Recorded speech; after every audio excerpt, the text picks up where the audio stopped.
Chief must think we're talking about an executive session. Okay. Welcome to the Lawrence, Kansas City Commission meeting for Tuesday, May 3rd, 2022. The City Commission will immediately recess into closed executive session for approximately 30 minutes. The remaining items will be considered starting at 5:45 or as soon thereafter as may be practicable. I will entertain a motion. I would move we recess an executive session for approximately 30 minutes to discuss privileged legal communications from the city's attorneys regarding the terms of a contract pursuant to KSA 75-4319B2. Justification for the executive session is to keep attorney-client privilege matters confidential at this time. The City Commission will resume its regular meeting in the City Commission room at approximately 5:31 after the executive session is concluded. Second. I have a first and a second. All those in favor? Aye. Aye. All those opposed? None. That passes 5-0. We will recess at this time.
I make a motion to recess into executive session for approximately 10 minutes to discuss privileged legal communication from the city's attorneys regarding the terms of a contract pursuant to KSA 754319B2.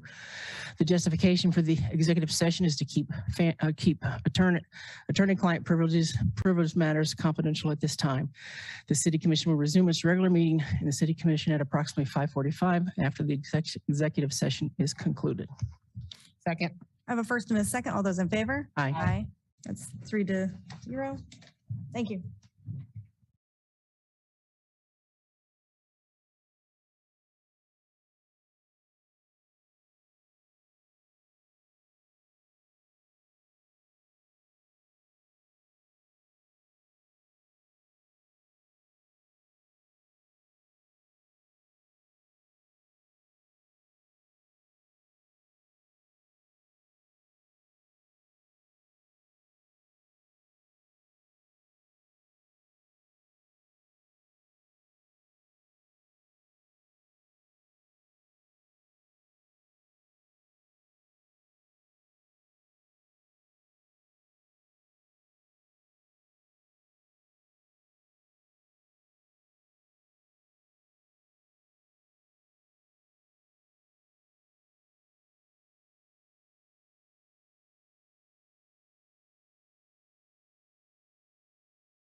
We would like to welcome everyone back to the Tuesday, May 3rd, 2022 City Commission agenda for Lawrence, Kansas.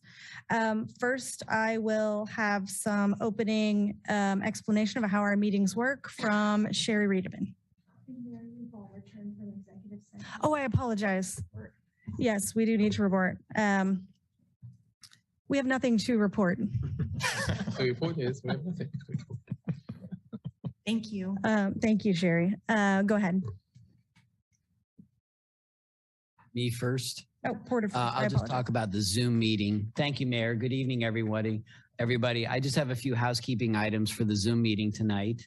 This meeting is being recorded and broadcast on the city's YouTube channel and cable channel 25. Please remember to mute yourself during the meeting unless you are speaking. The chat function for the meeting has been disabled. All chats will go directly to me. What now? Okay. Hang on just a second. We have people in the lobby. Casey, if you take the remote and turn the volume up, and Kurt, is it connected? I think so. Other side.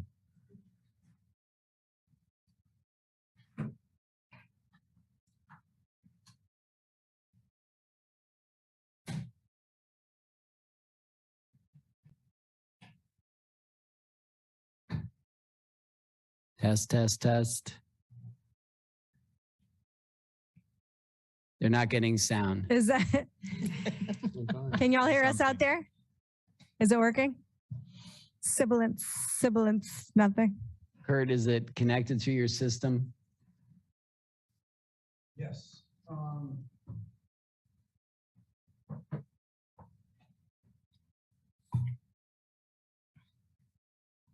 try that.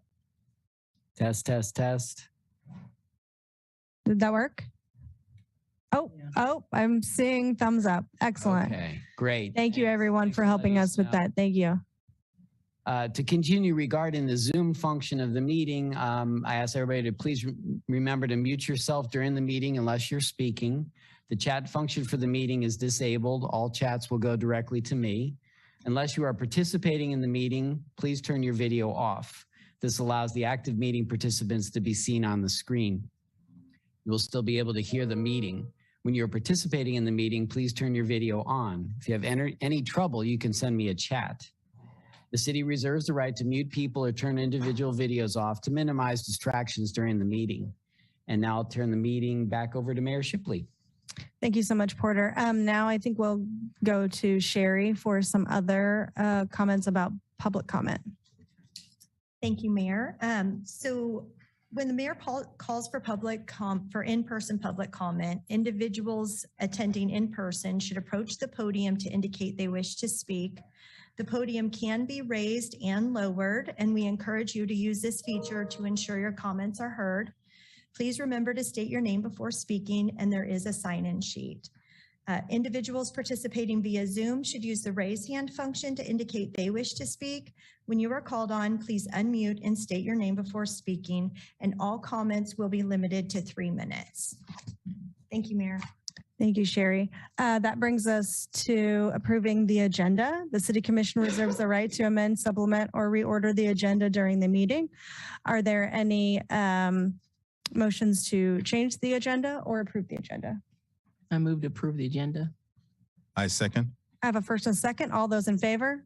Aye. Aye. Any of those opposed? Passes 5-0. That moves us on to our recognitions and proclamations.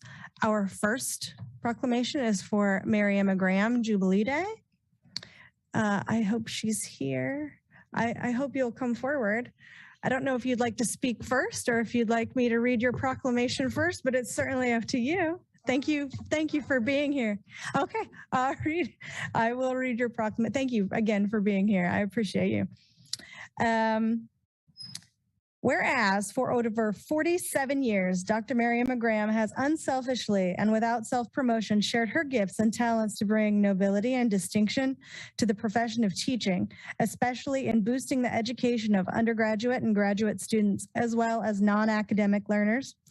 And whereas Dr. Graham has created a research profile of such magnitude that she has been recognized nationally and internationally, not only for her individual accomplishments, but for her commitment to cooperative and team projects, as well as an uncanny ability to win numerous highly competitive grants, as from the National Endowment for the Humanities, Mellon Foundation, and the American Council of Learned Societies to fund institutes, seminars, and workshops to train the next generation of scholars and teachers.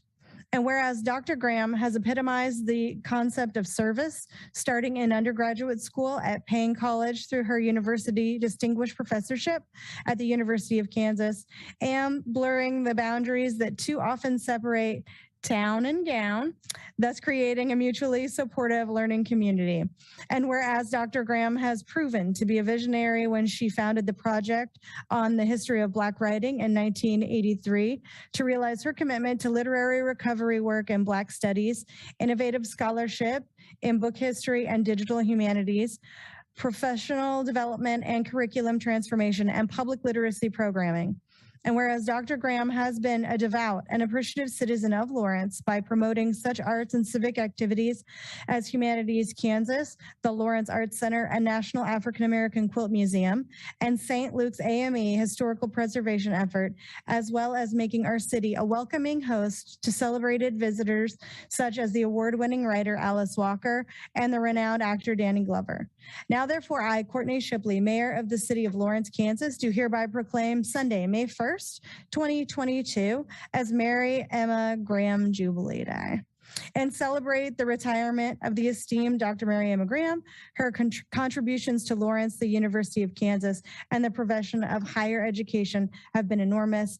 For all she's done, we offer our congratulations and gratitude.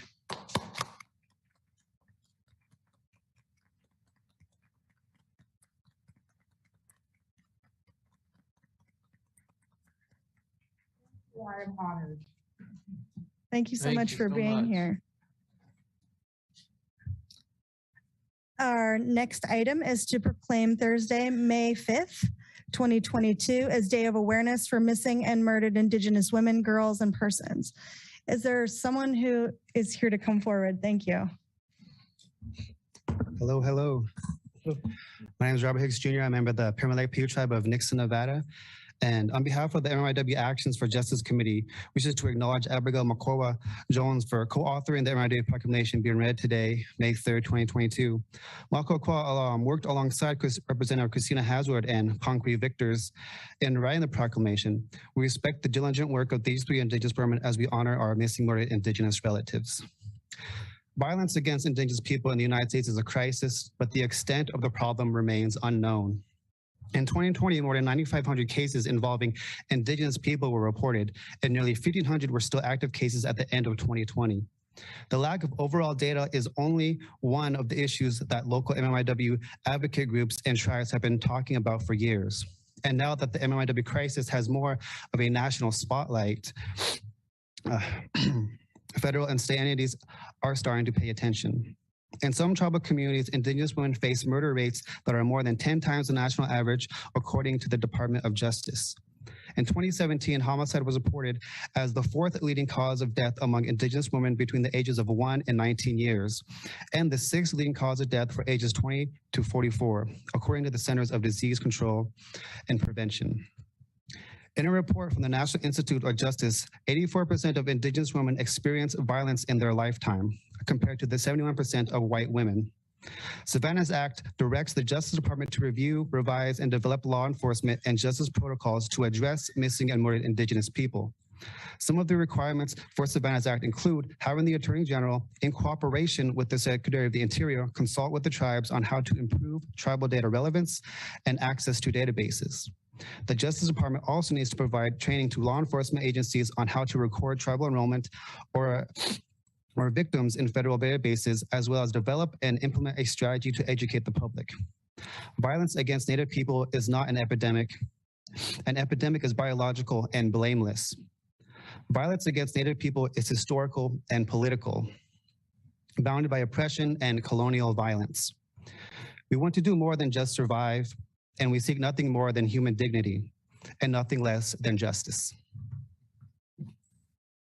Thank you so much. I appreciate that. I want to make sure I'll give one other person if there's anyone else who wants to speak. We're good? Okay, excellent. Thank you all for coming. I appreciate that you all walked here, so good job. Proclamation. Whereas there is not a comprehensive estimate of Indigenous women, girls, and persons who are missing, sorry everyone, and murdered in the United States, but many factors contribute to the crisis, such as fear, stigma, legal barriers, racism, sexism, and devastating levels of violence in the U.S. And whereas, according to the Centers for Disease Control and Prevention, homicide is the third leading cause of death among Indigenous women and girls between 10 and 24 years of age, and the fifth leading cause of death for Indigenous women between 25 and 34 years of age. Excuse me. I apologize. Whereas in 2016, the National Crime Information Center reported nearly 6,000 cases of missing American, Indian, and Alaska Native women and girls, but the U.S. Department of Justice was tracking only about 100 cases. And whereas still little data exists on the number of missing Indigenous women, girls, and persons in the United States, there have been instances of violence towards Indigenous women and girls from 4 Kansas Native American tribes. And whereas on July 1st, 2021, a law became effective allowing the Kansas Attorney General to coordinate training for law enforcement agencies on missing and murdered Indigenous people. And whereas we honor the lives of missing and murdered Indigenous women, girls, and persons whose cases are documented and undocumented in public records and the media, and demonstrates solidarity with families and victims in light of those tragedies. Now, therefore, I, Courtney Shipley, Mayor of the City of Lawrence, Kansas, do hereby proclaim Thursday, May 5th, 2022 as Missing and Murdered Indigenous Women, Girls, and Persons Awareness Day, and call upon all City of Lawrence citizens to commemorate the lives of missing and murdered Indigenous women, girls, and persons, and call attention to the many missing and murdered Indigenous women, girls, and persons, as well as all those who have experienced violence and assault, and resolve to act to prevent further victimization.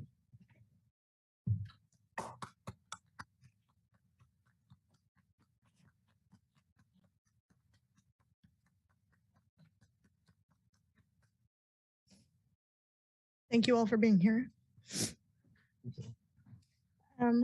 Next, I would like to proclaim Friday, May 6th, 2022, Provider Appreciation Day. Is there someone here to speak for that? Oh, please go ahead. Hi, my name is Marie Taylor, and I am the director of the Provider Academy for Community Children's Center. On behalf of the early childhood community of Lawrence, I would like to sincerely thank you for the proclamation for Provider Appreciation Day on Friday, May 6th. To show our support, we're going green on Friday. If there is a childcare provider that has personally touched your family, show them how much they mean to you by wearing green on Friday. We're hoping that kids do too. How incredible would it be if family childcares and centers around our community are full of children wearing green on Friday to support their teachers? Thank you very much for this proclamation. It is foundational work that our childcare providers are giving this community, and we would like to personally thank you for recognizing them. Oh, thank you so much. I appreciate you being here. Okay, proclamation. Whereas Child Care Aware of America and other organizations nationwide are recognizing child care providers on this day, and whereas over half the children under the age of 6 nationwide are estimated to spend some time in a non-parental care arrangement on a weekly basis, which provides critical enrichment opportunities and nurtures development for children of all backgrounds and is a vital building block for our state economy. And whereas the COVID-19 pandemic has created tremendous hardship for child care providers and the families of Kansas who depend on them, who have continued to meet the needs of families while risking their health and financial stability to remain open. And whereas Kansas recognizes these hardships and has provided such needed relief to providers to help sustain the viability of childcare by implementing the Child Care Health Consultant Network, the Child Care Sustainability Grant Program, and expanding the Hero Relief Program. And whereas the future depends on the quality of the early childhood experiences provided to young children today, supported for high quality child care, represents a worthy commitment to our children's future. Now, therefore, I, Courtney Shipley, Mayor of the City of Lawrence, Kansas, do hereby proclaim Friday, May 6, 2022, Provider Appreciation Day, and urge all citizens to recognize child care providers for their important work.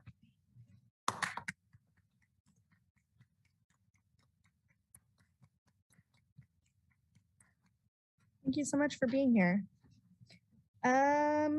And next we have a welcome for our new Director of Municipal Services and Operations, Melissa Sieben. Hopefully she's here somewhere online. She's right here. There's your better. Oh, you're here. My gosh. All right. Well, good evening, everyone. I'm Melissa Sieben, and I started late last Friday officially with my duties as the Municipal Services and Operations Director. And I'm excited to be here tonight to see you all in person. And I look forward to serving the City of Lawrence and the Commission. So thank you. Thank you so much. We're excited for you to be here. Really glad you're here. Right. Thank you. Yes. Okay. Ooh. Up next, we have the consent agenda. All matters listed on the consent agenda are considered under one motion and will be approved by one motion. There will be no separate discussion on those items. If discussion is desired, the item will be removed from the consent agenda and will be considered separately. Members of the public wishing to speak to an item that's been pulled off the consent agenda will be limited to 3 minutes for comments. Do we have anyone on the commission who would like to pull something from consent?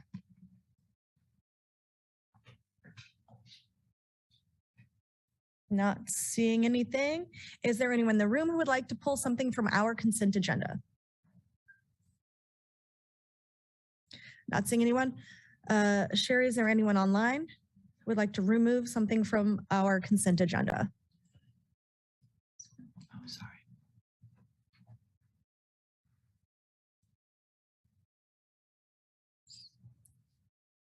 No, Mayor. Seriously? I was predicting at least one person. Nothing? We got an email. Probably. Okay. Yeah, I'm shocked. Okay. Ready to go. Are we sure? All right. Going once, going twice. Do we have any motions? I move for approval of the consent agenda.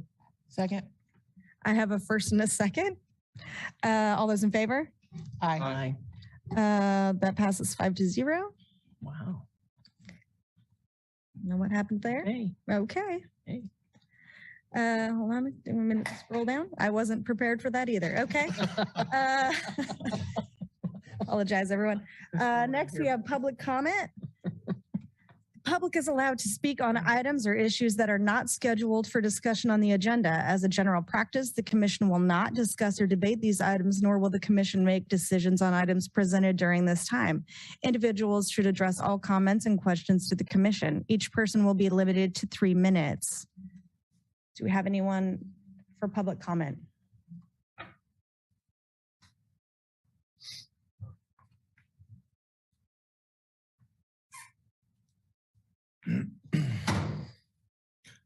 My name is Dr. Justin Spees. I have a PhD in lifespan human development, a master's degree in marriage and family therapy, both from Kansas State, and I have a bachelor's in addiction counseling from Washburn University. I taught as an assistant professor at Washburn in the Family and Human Services Department for 6 years.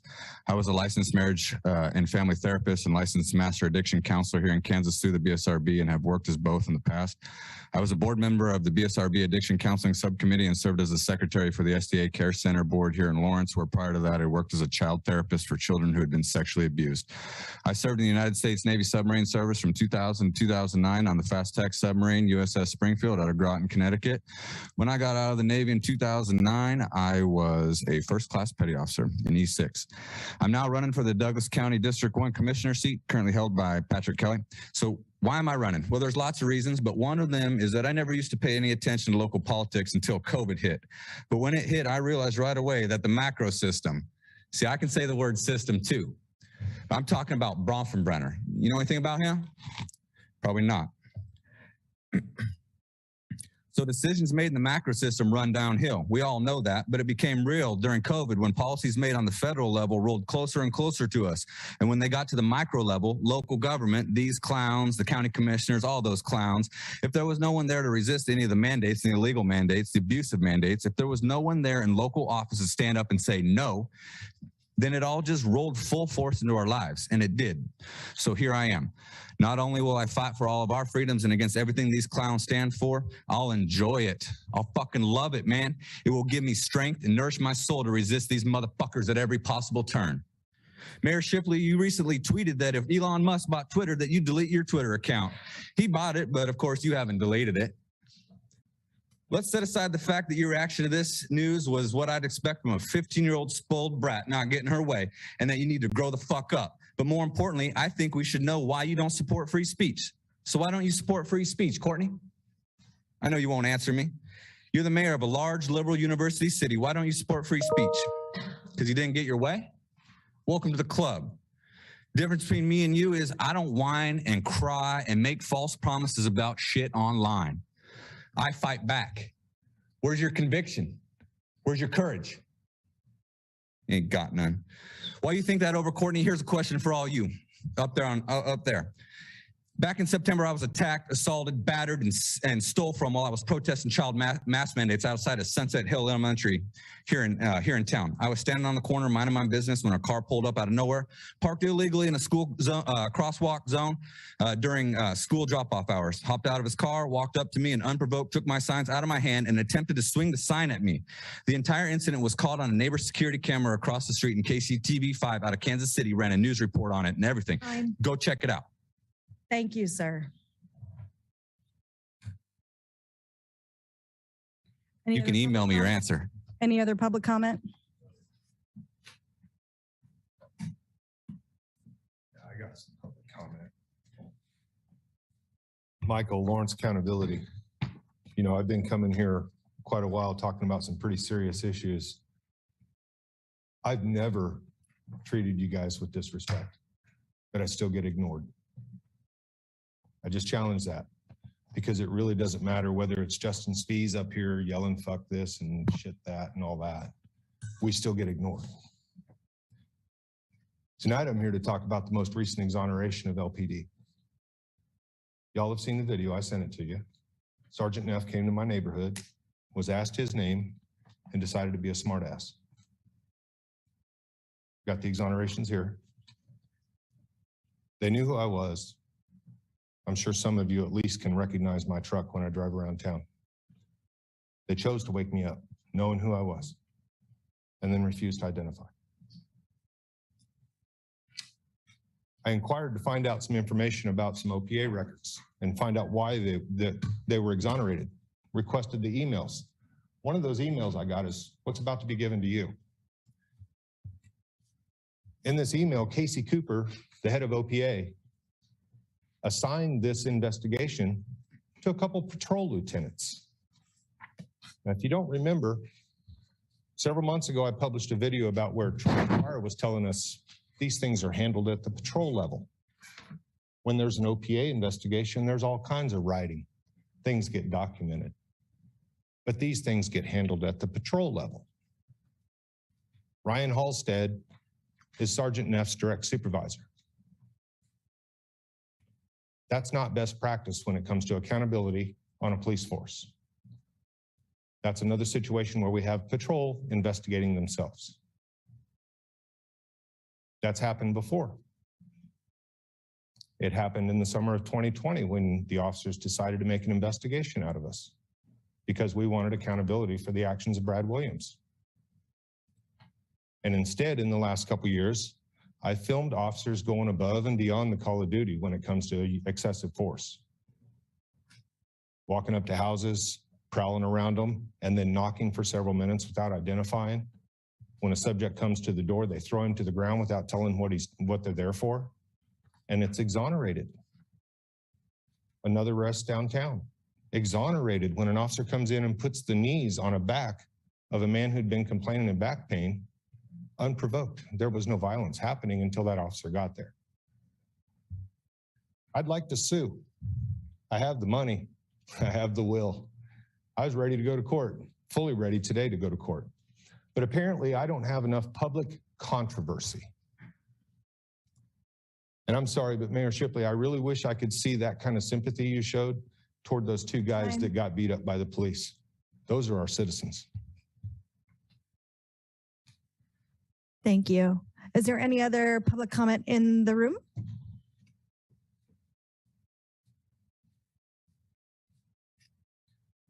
Hello, Mayor Shipley, members of the City Commission. My name is Ranscombe Bailey. I am Dr. Graham's son. I'm also a proud Mustang alum of Central Junior High and also Lawrence High. My brother's also a alum of Lawrence High as well. So on behalf of the family, just want to thank you for the proclamation.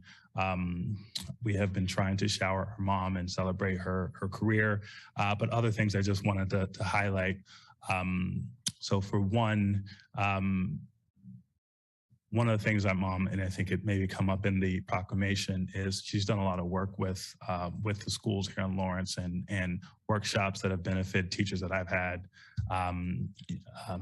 in moving here and the decision to, decision to send me when we moved here in 90, I moved here in 99, she moved here in 98, being sent to Central Junior High. So in general, just wanted to say thank you so much for this proclamation, and just wanted to salute my mom as well on behalf of the family. So, thank you so much. Let's make sure there's no other public comment in the room. Let's look online and make sure there's no online public comment.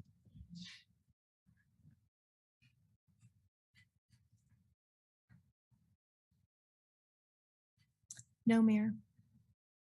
Uh-oh. Oh, man. A couple of comments. You can make public comment. Thank you. I was not able to get online. Oh, no. Okay. Porter sent me a message saying I was online, but it never opened. Oh, okay. And I emailed you all and got no response. Sorry, I'm out of breath. It's okay. Keep that off. Yeah. Michael Allman with Sustainability Action Network. First of all, I'd like to request that you reopen consent agenda D7C. I think that's the one. Excuse me. I don't know what the protocol would be for that, but that's what I'm here to speak about.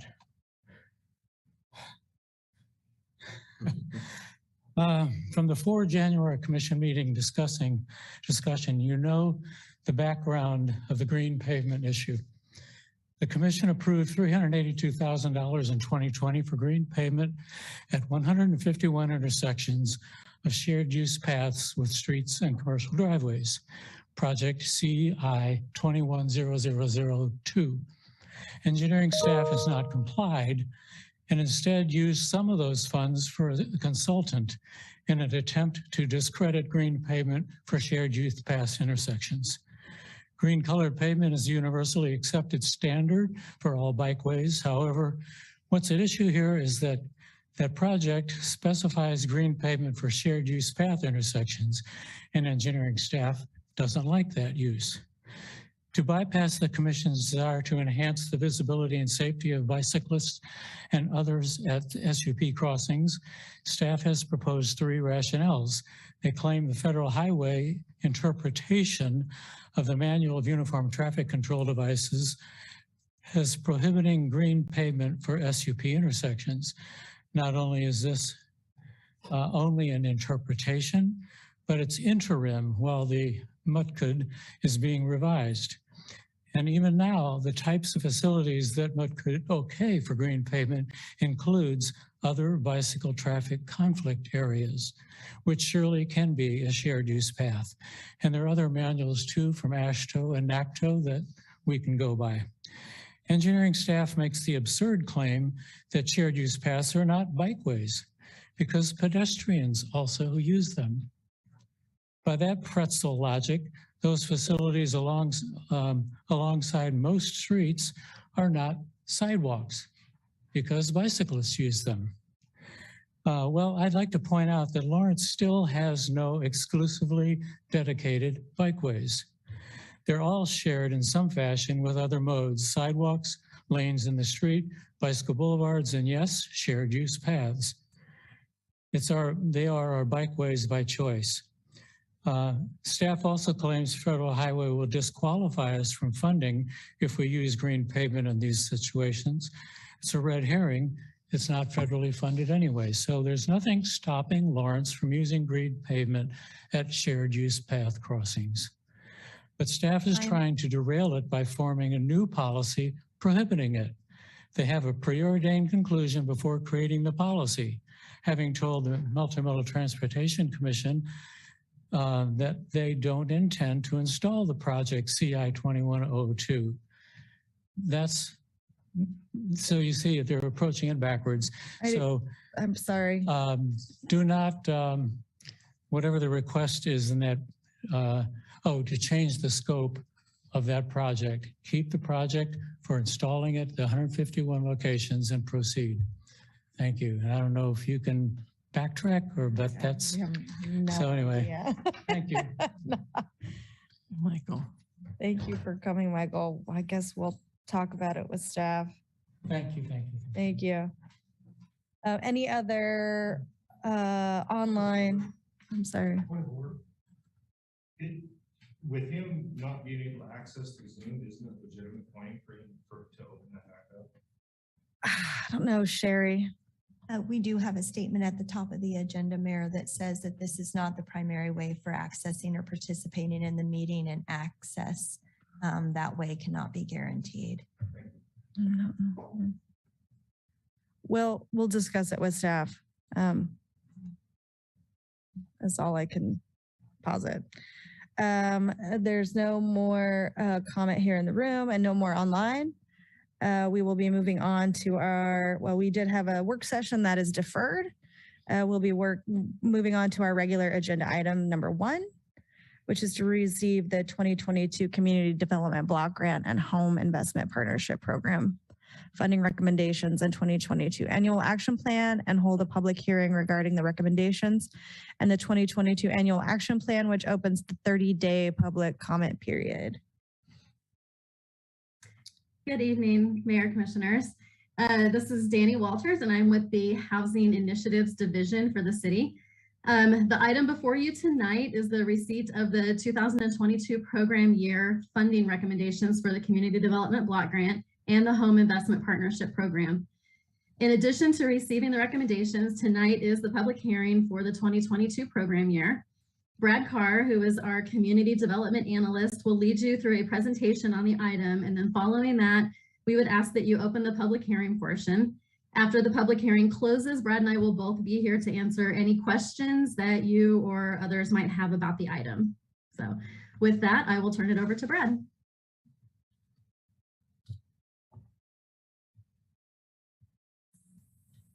Hi, this is Brad Carr, Community Development Analyst. Porter, can I please share my screen?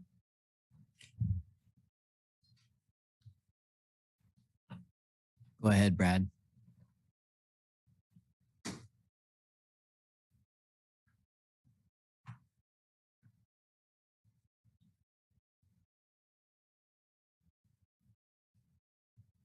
All right, is everybody able to see the slides?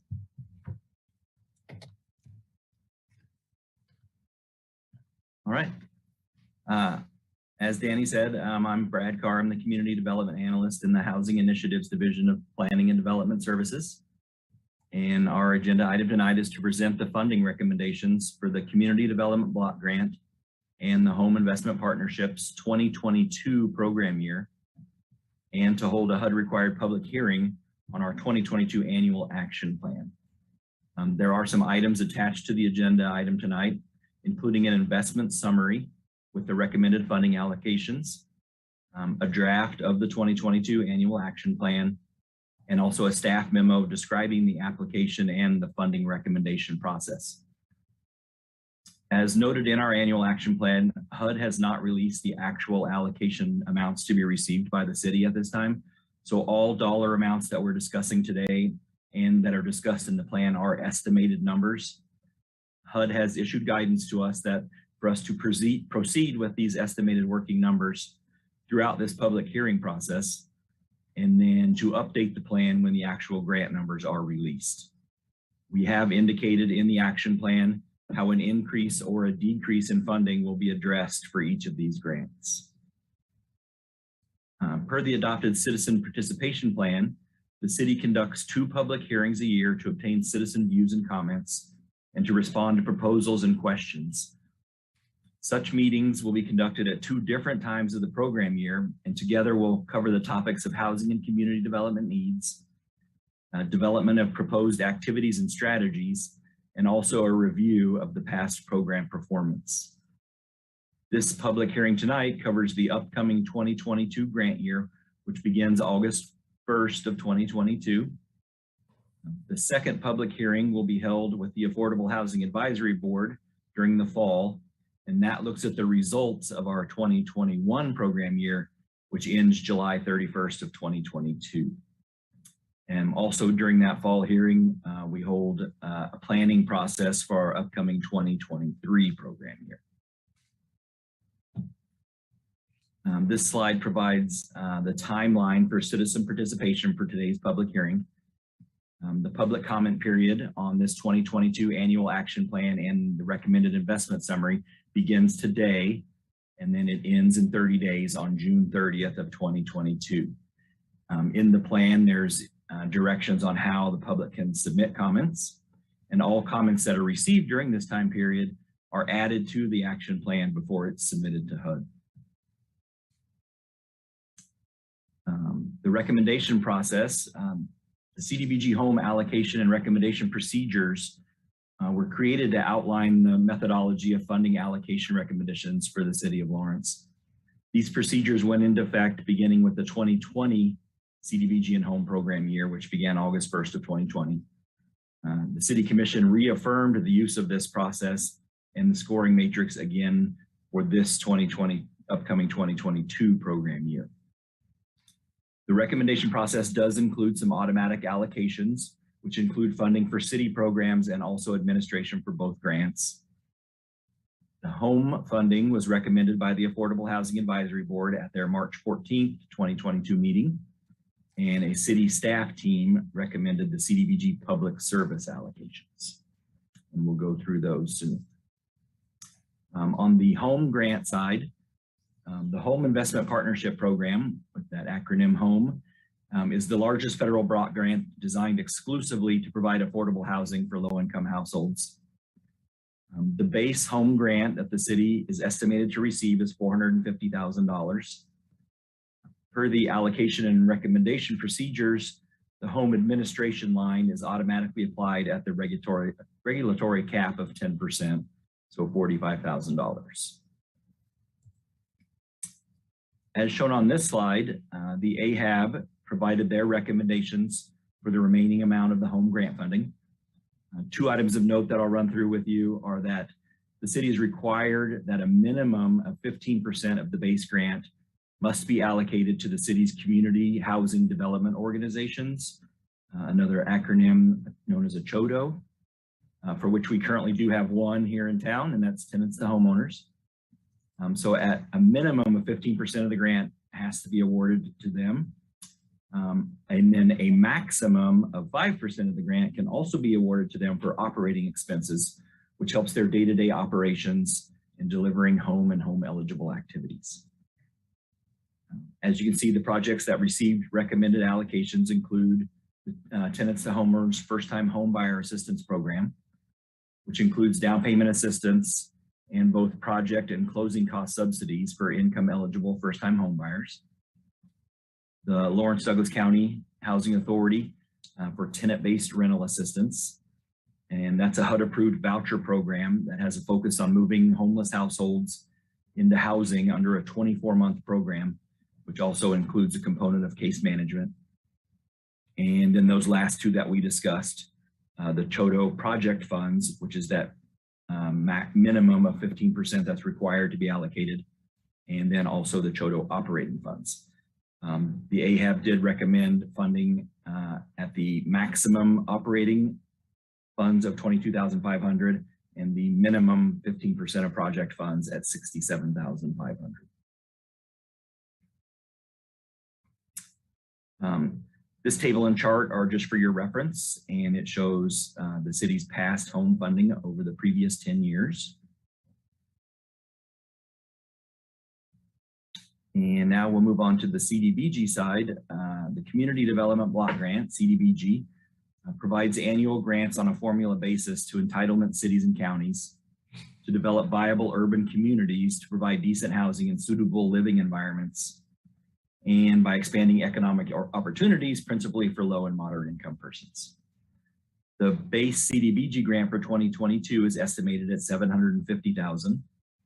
Added to that total is the city's anticipated program income, which is estimated at $100,000, and reallocation funds of $250,000 for a total amount available of $1.1 million. Program income is returned to the city in the form of loan payments and loan payoffs from previous CDBG loan programs. And program reallocation is carried over from previous grant years when that program income comes in over our estimated totals, or when projects come in under budget, or as projects are canceled. Per the allocation and procedures document, the CDBG administration and city programs are automatically allocated. Administration is figured at their regulatory cap of 20% of the base grant. And the city programs are funded at roughly around 75% of the funds that are not including administration or the optional public service allocation, and we'll get to that here soon. The remaining roughly 25% of the grant is available on a competitive application basis. And if that 20% is not fully utilized, the remaining funds go back to that city programs line item. So for a further breakdown of those automatic allocations, the housing initiatives programs include comprehensive housing rehabilitation, weatherization, and emergency and furnace loans. And then it also covers staff costs for delivery of those and other programs under both CDBG and home. Staff also reached out to several city departments that may have projects that would fall under the eligibility of CDBG to discuss possible projects with us that they have upcoming. And we're currently working with MSO on street restoration and sidewalk gap program opportunities, as well as with Parks and Recreation for some potential parks and trail projects. Just as a reminder, all city programs that are funded still must continue to meet the CDBG national objectives of serving low and moderate income individuals, and has to meet all eligibility requirements, including an environmental review. So for that roughly 25% of the pot that was discussed, that was available for non-public service competitive grants, there was only one application received this year. And it's recommended that it receives full funding because we estimate that we'll have adequate funds available. And that application was from Good Life Innovations, and they've requested funding to replace exterior doors and windows in 9 of their residential group homes here in Lawrence. And the final pot of money that we'll discuss is that public service category. And so under CDBG regulations, the city can optionally allow to use up to 15% of that base CDBG grant for public services. So I'll just quickly run through some examples of what CDBG defines as public services, and that would be childcare, healthcare, job training, services for homeless persons, services for senior citizens, and also drug abuse counseling and treatment. Due to that regulatory 15% cap, funds from those other pots of money that we discussed cannot be moved into and applied to this public service category. And so if the City Commission decides to allocate the maximum 15% of that base grant to public services, the estimated amount available would be $112,500. And so a city staff team reviewed the 4 applications that were received for public service activities, and they have provided these recommendations. Housing and credit counseling for their housing and financial counseling program. The Housing Stabilization Collaborative for emergency rent and utility assistance. The Lawrence Community Shelter for stabilization services for shelter guests. And the Willow Domestic Violence Center, community housing case management. And so you can see that we received a little over 170,000 in requests, with our estimated only available to award of 112,500. Once again, here are past Cdbg funded over the last 10 years. One thing to note here is that in previous years, there were multiple agencies that were awarded funding for emergency rent and utility assistance programs. But this year they have collaborated together in that Housing Stabilization Collaborative. And I'll just run through some quick next steps. Would be to hold a public hearing this evening on the 2022 Annual Action Plan and Investment Summary. And then that public comment period is open until June 3rd. The final recommendations and all public comment that we receive will come back to the City Commission on June 7th to consider for final adoption. And after final adoption, the plan is then submitted to HUD by June 15th for their review. And as Danny and I said, we are here to happy to answer any questions that you have. And if we could just go ahead and proceed on opening that public hearing. Mayor, I'm sorry, if I could add one thing before we do that. We did receive 2 additional applications from 2 neighborhood groups. One was East Lawrence, and then the other was Brook Creek Neighborhood Association. We have combined their applications with the city programs because they both are working with MSO. So just in case there was any question, because I know that there was some letters attached that spoke to that East Lawrence application. And then also we did note the Brook Creek application included in there as well. So. Are there any questions from the commission? I have one question on the past Cdbg public service slide. There's an indication that Catholic Charities received $15,000. We had also provided funding for them to do some application review for utility assistance. Is that money, or is this a separate pot of money? This is Danny Walters with the the Housing Initiatives Division. That is a separate pot of money. This was just for emergency and rental assistance, and this is one of those that has rolled into the Housing Stabilization Collaborative. Thank you. Any other questions? I think we still need to do public comment on this, even though we're moving towards opening it up. Is there any public comment in the room? Is there any public comment online on this item?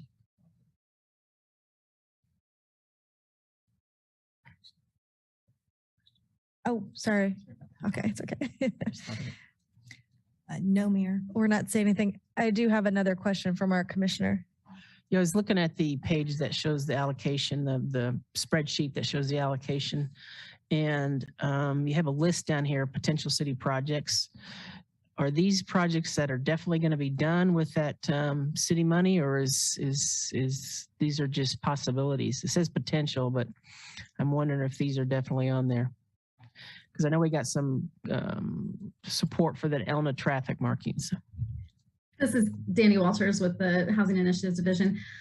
Those are the 2 that we received applications for, East Lawrence and Brook Creek. Those are definitely included in that. I think that some of the other ones are more flexible depending on what the needs become as the year progresses. Okay. I would just add, this is Brad Carr, Community Development Analyst. I would just add that we do still have to complete environmental reviews on on all of those projects. And we also would have to determine national objective eligibility to show that they're serving low and moderate income individuals. Okay, thank you. Any other questions or discussion with the commissioners? This is Commissioner Sellers. I have one quick question. And Danny, I don't know if for Danny or Brad who can answer it. Just for point of information, did we receive any HUD home dollars through the Recovery Act? This is Danny Walters with the Housing Initiatives Division. We did. We have 1.6 million that we are currently working through a plan to put together the allocation plan. So a plan for the plan at this point. A lot of it's going to be based on the needs assessment that comes in. So, and we're also working with the county and making sure that we have collaborative projects happening. So yes, that's a separate pot of money from the money that we're talking about here though. Okay, thank you. You're welcome. Any other discussion with commissioners? Okay, then I would entertain a motion. I would move that we receive the 2022 Community Development Block Grant and Home Investment Partnership Program funding recommendations and the 2022 Annual Action Plan, and hold a public hearing regarding the recommendations and the 2022 Annual Action Plan, which opens the 30-day public comment period. Second. I have a first and a second. All those in favor? Aye. All those opposed? That passes 5-0. We have 3 more items. If it wouldn't bother anyone, since we've been working since 5:30 and we have 3 items left, could we just have a break and then come back and finish it all up? Does that work for you all? Thank you so much. Come along. Huh? 10 minutes? 10 minutes, yes. 10 minutes.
Okay. Let's return to the Tuesday, May 3rd, 2022 Lawrence City Commission meeting.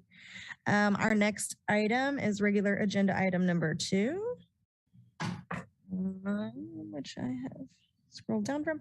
Consider adopting resolution 7421, appointing a steering committee to advise, review, and provide feedback on the consultant within the framework of the project scope through the process of updating or revising the land development code for the city.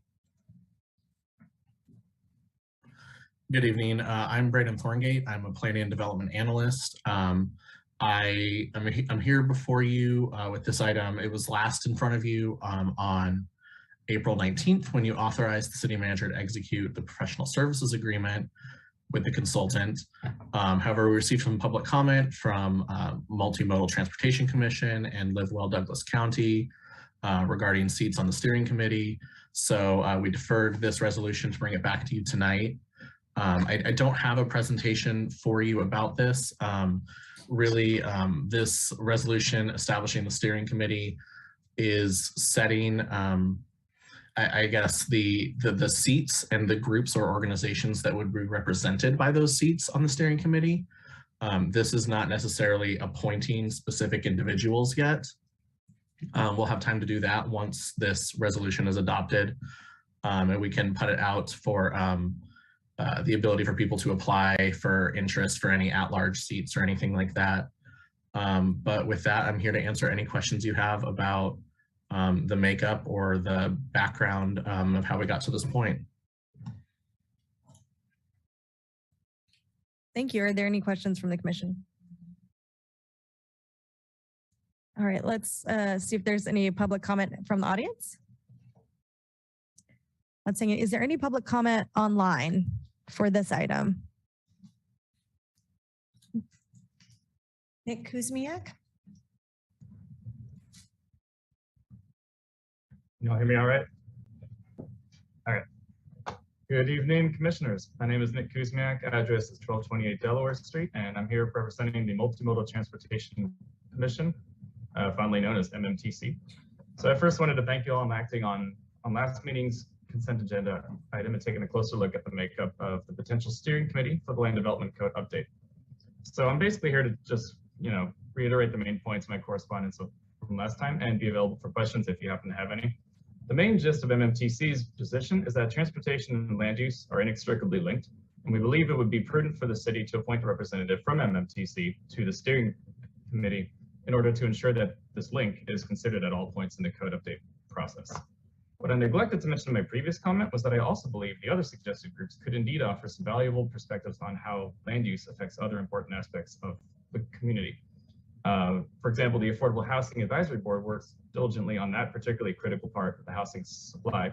Sustainability Advisory Board covers environmental issues that are all affected by land use decisions. And Live Well Douglas County brings a relevant public health perspective to how our built environment affects citizens' well-being.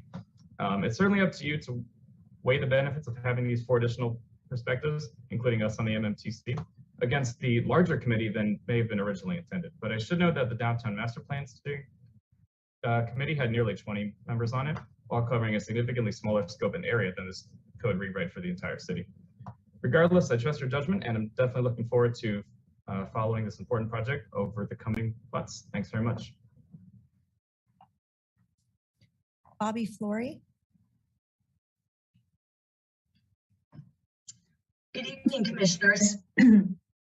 I'm here tonight to ask that you consider expanding the steering committee for the development code process.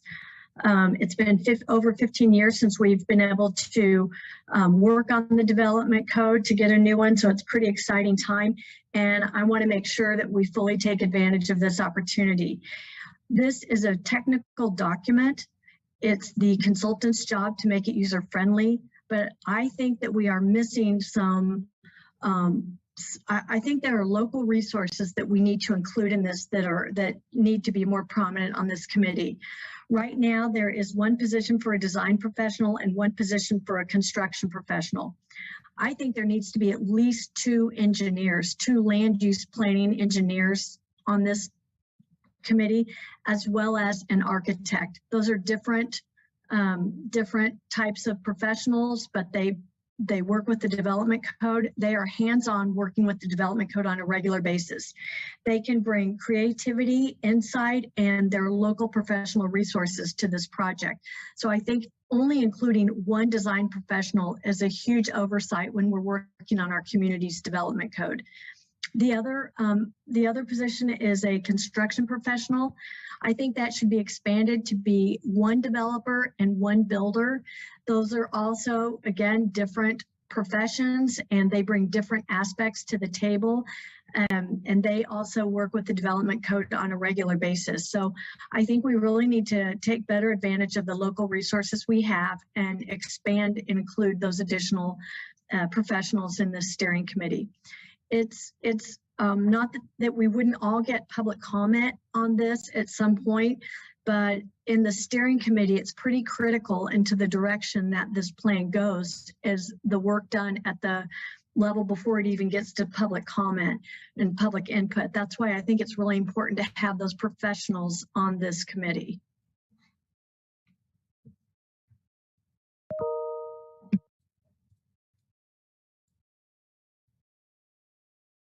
Thank you. Any other comments from online?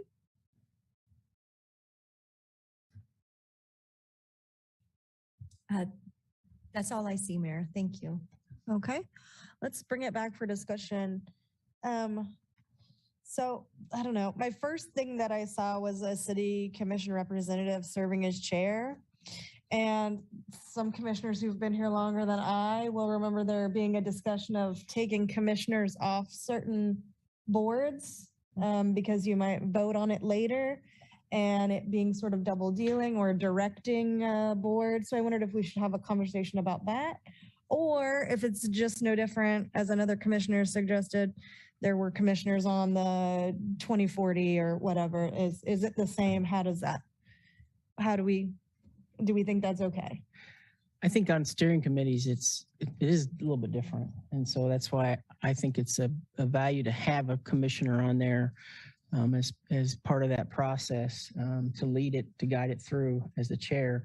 On the commissions, I can also understand on when we have them for committees or commissions, whatever you call them, I can understand why some of that was pulled back, where commissioners on that because of the various situations that could arise out of that. So I think on a steering committee, it's important because this is going to be a plan that has a huge impact on our community. And I think having a commissioner chair it is very appropriate in this situation.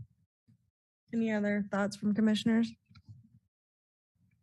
Yeah, I would be fine with it as well, just because it's just, granted, it is the commissioner, but it's only one seat. And they would be the chair, so they would be tasked with moving the committee along. So I would, from that perspective, I would be fine with it as well. Yeah, I mean, I think we'll soon have a discussion on boards and commissions. And I might have an opinion about what we do with city commissioners on boards that also have county commissioners, for example, on it. I'm not sure. I'm in agreement the way we made that change before, but I do think, I mean, the history of steering committees, Plan 2040, back when we did transportation, 2030, I think, when I was on the planning commission, it was chaired by a city commissioner. Yeah. So I think we've done the steering committees. That is a pretty common position to have on there. Okay. Any other spots you all felt like needed to be added to? I am interested in having the MTC represented as well as the Sustainability Board represented, and I'm open to affordable housing as well as some of the discussion. I'm welcome to have that discussion that adding some of the other professionals potentially. I mean, I would like us also to consider, if we're going to be adding folks, is to consider on the real estate side, moving that just to one position versus two, potentially. Well, kind of what I thought was if you added, right, well, first of all, I wasn't sure what they meant by design professional. I didn't know what all that encompassed in their mind. Was it just an architect? Is it engineer? So unpacking that, then I thought, well, it would be good if that was, if you were going to have two real estate agents, certainly make it equal in engineers. So I guess I'm engaging you in that same space. I mean, make them an equal number. Yeah, I think we do have to be careful because then do we select two for each position? I mean, that like two, Again, two land people. I wasn't sure what they meant by design professional. Yeah, and I don't know. I don't. Well, yeah, I guess my thought, I do agree that, a design professional could certainly be a architect, but that's also a lot different than someone who does utilities and does stormwater. And so to me, I think we need one of each because that's a very technical, both of those are very technical. And I think we want some feedback. So I would support an architect, and an engineer. And I think the same is true for a developer and a home builder. I think those are very different. But I also agree with Commissioner Lawson. I'm not sure the real estate representatives have that same technical part of the development code as some of those, real estate agents have some under, maybe a layperson, but I think one real estate person would be enough for me if we went with those others. But you would be, for example, amenable to a builder and a developer, so to say, in as much as those might be people with different purviews. Is that what you're saying? Yeah, I think we should have an architect and an engineer and a developer and a home builder. So 4 positions. Take 2 and make them 4.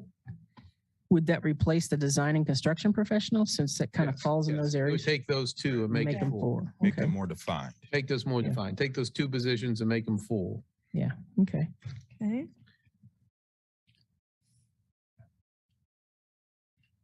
And then I think you could take one of the real estate, take the 2 real estate and combine it into 1. Mm-hmm.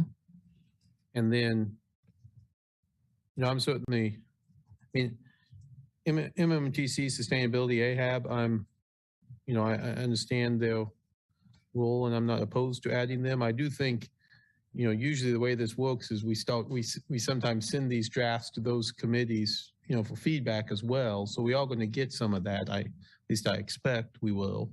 And so again, I'm not opposed to putting some of them on the committee, but I don't think they all have to be on the committee because they'll all get their shot at it at one point. Well, then what I also wondered was, since we are trying to look at everything through our particular lens, was sustainability an assumption?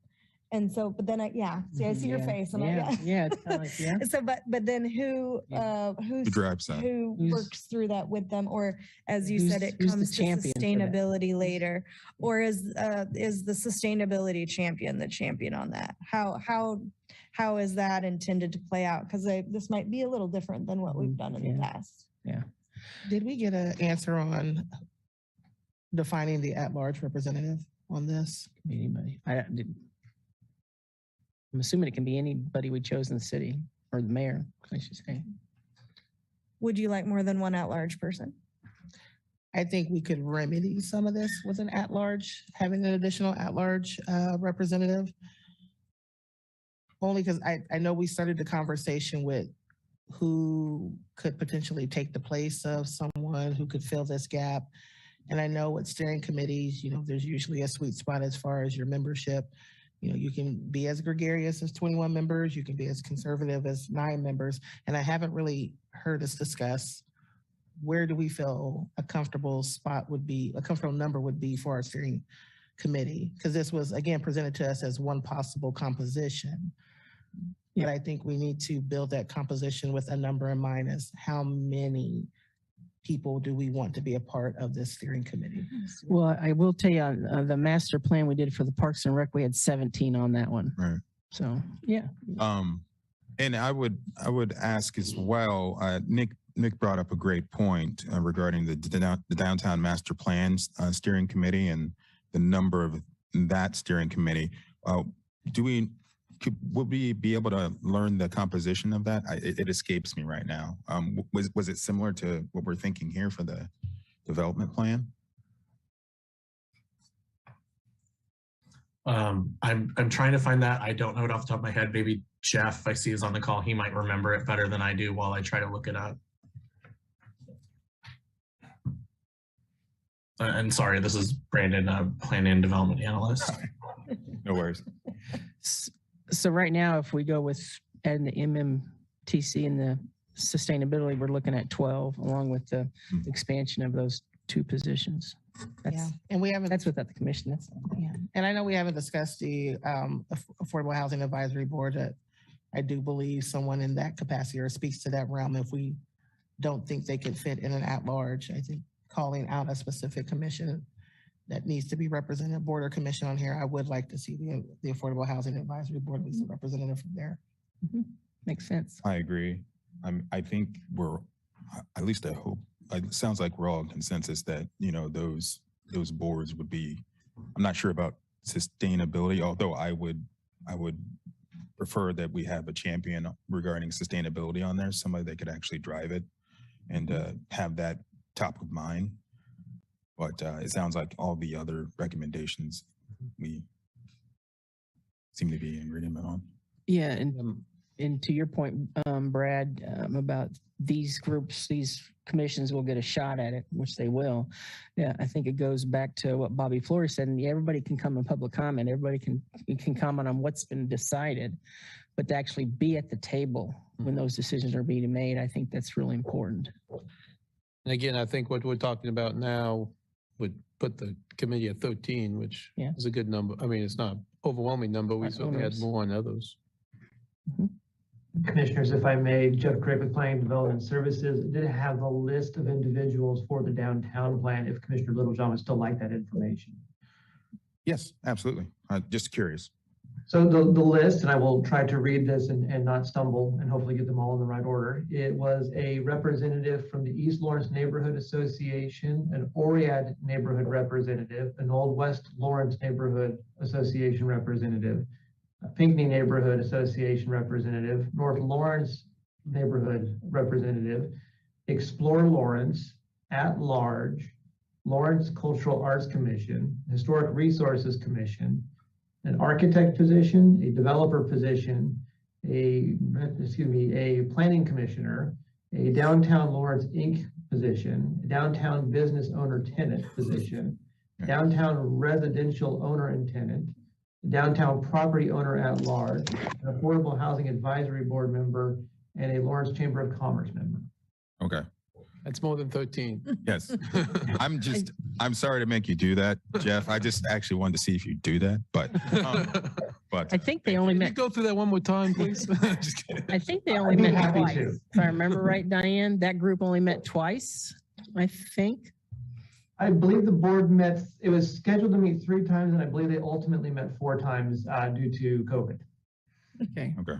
And just as a comparison, the steering committee for Plan 24 met over 50 times in that period. So I can see this being comparable to lengthy discussions.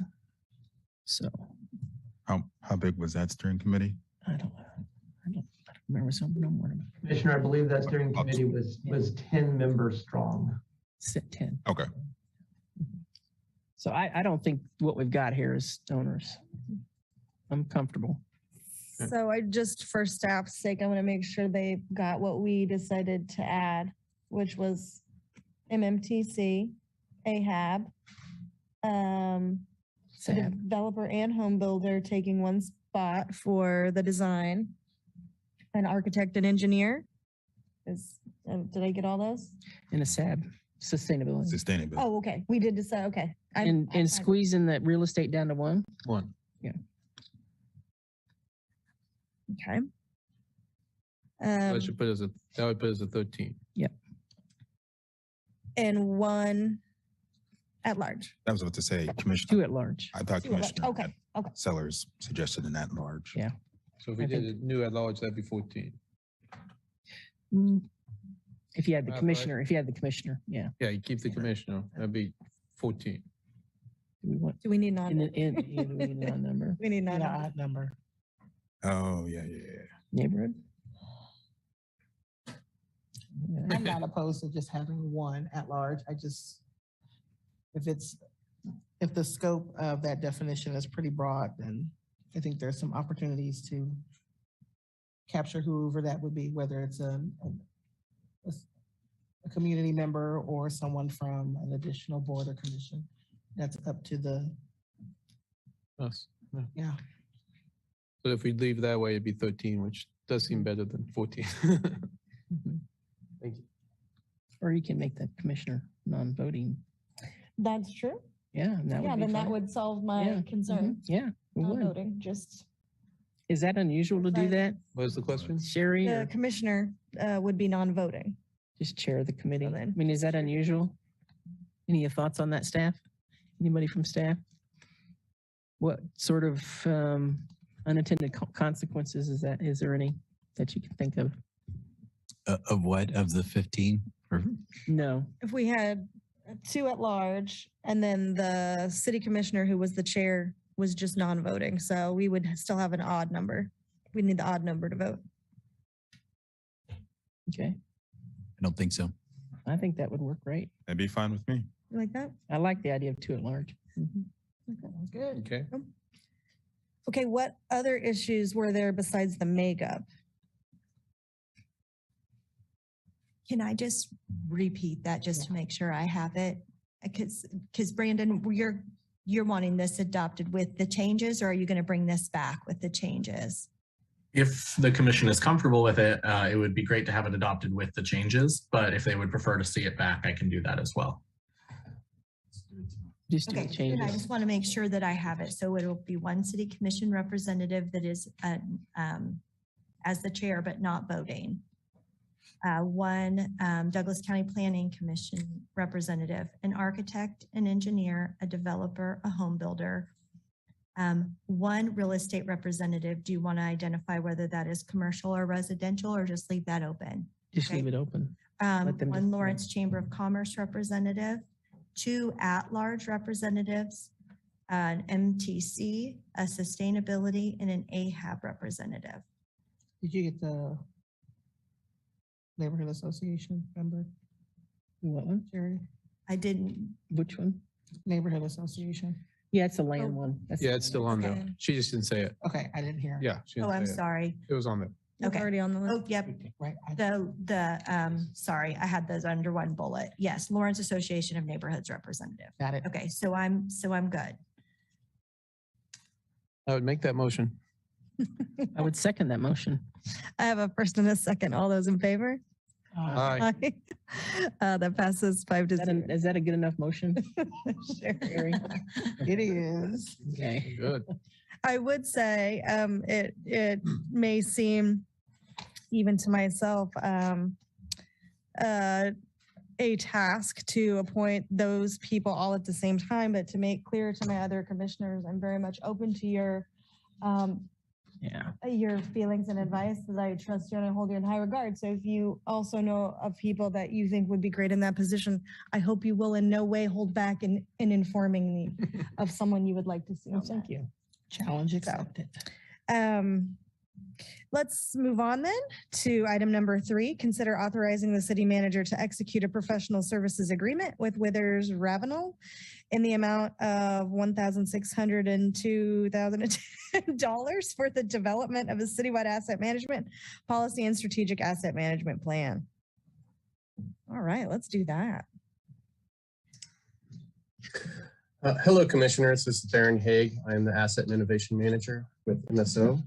And Porter, would you be able to share my screen for my presentation? There you go. Okay, can everybody see my screen? Mm-hmm. Okay. So in this presentation, I'm going to provide a high-level overview of asset management and discuss the CIP project, MS 228019. In October of 2021, we published RFP R2123. Withers Ravenel was selected out of 4 respondents as the consultant after reviewing the proposals and conducting an interview of the top 2 firms. This project will not only cover all of the MSO divisions, but also Parks and Rec, Transit, and Parking. So it is more of an enterprise-wide initiative than just an MSO initiative.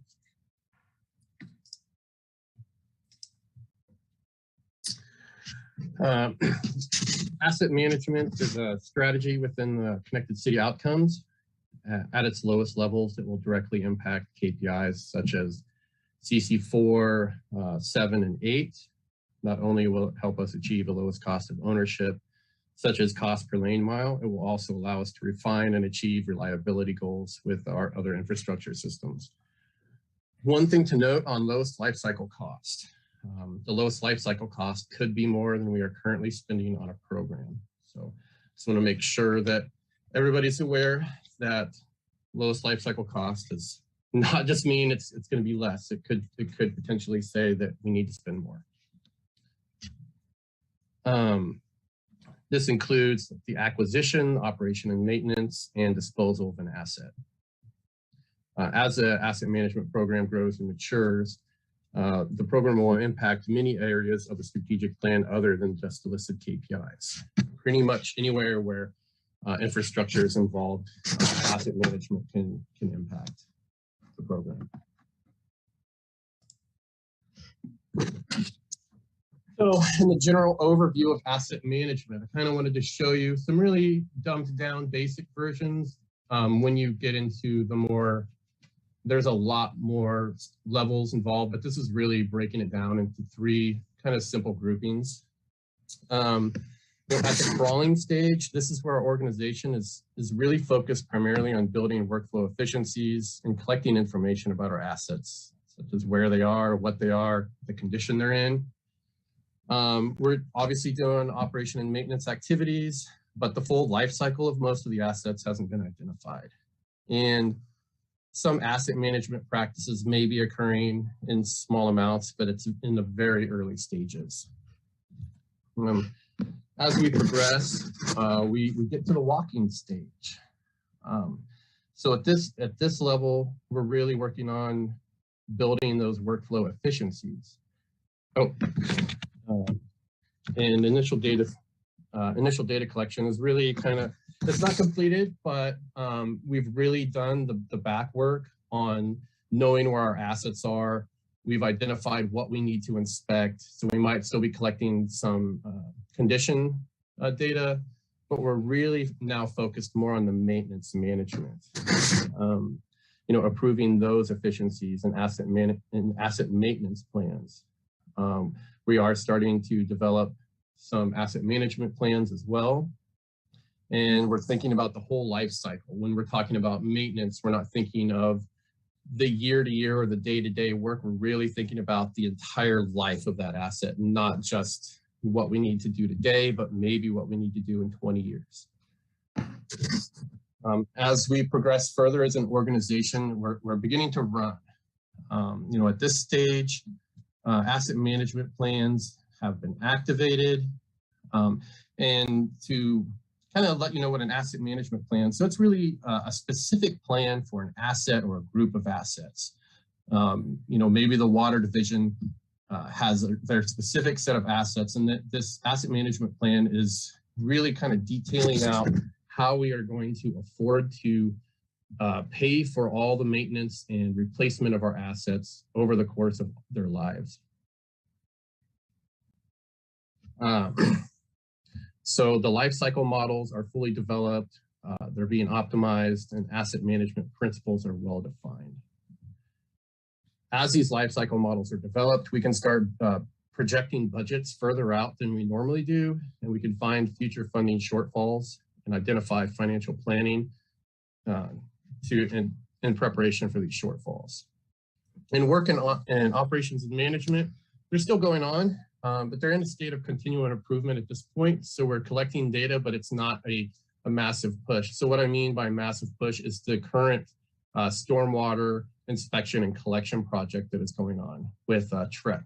So that is in that large work management, collecting a lot of information about our assets.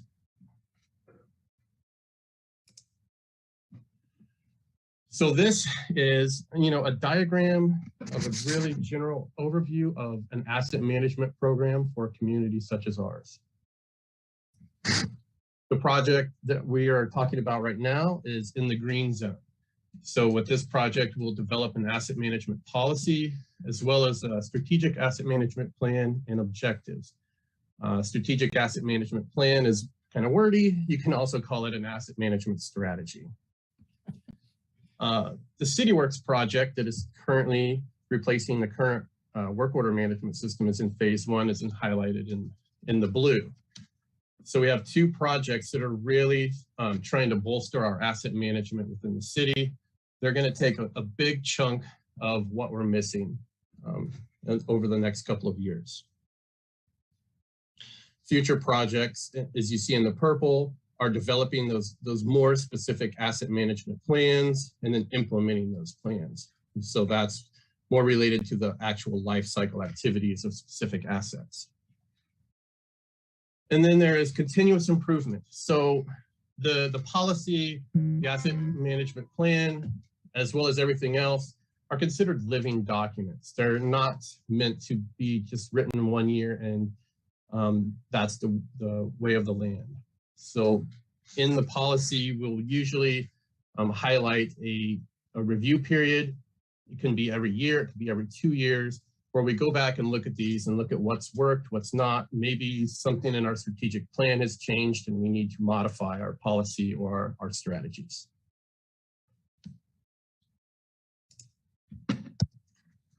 Let's talk about policy for a little bit. An asset management policy identifies the organizational objectives and principles that will guide asset management. The purpose of this is to establish a clear direction in which decision makers want to go in future planning activities regarding assets and the services they provide. It lays out mandatory requirements and high-level vision and goals and ties strategic goals to asset management goals. It can also determine what roles and responsibilities will exist within the organization. Now, I want to read this quote because it's very important and it's often overlooked. But asset management tools and technologies may be helpful, but the engagement of the workforce, the clarity of leadership, and the collaboration between different departments and functions are the real differentiators of a leading asset management organization. And what that really means is the development of the policy engages upper management and city commission. This builds trust, buy-in, and sets a direction from our leaders to the rest of the organization. I've seen many plans falter because leadership wasn't on board, and this project really involves the executive level as well as city commission to make sure that the policies that we put in place are accepted by all. This establishes a level of control and authority over the program. It can really help drive that message through to the work groups. Once this policy is in place, the asset management strategy can be developed. And during this process, the engagement of the workforce takes place, and staff gain an understanding of asset management and their roles in the process.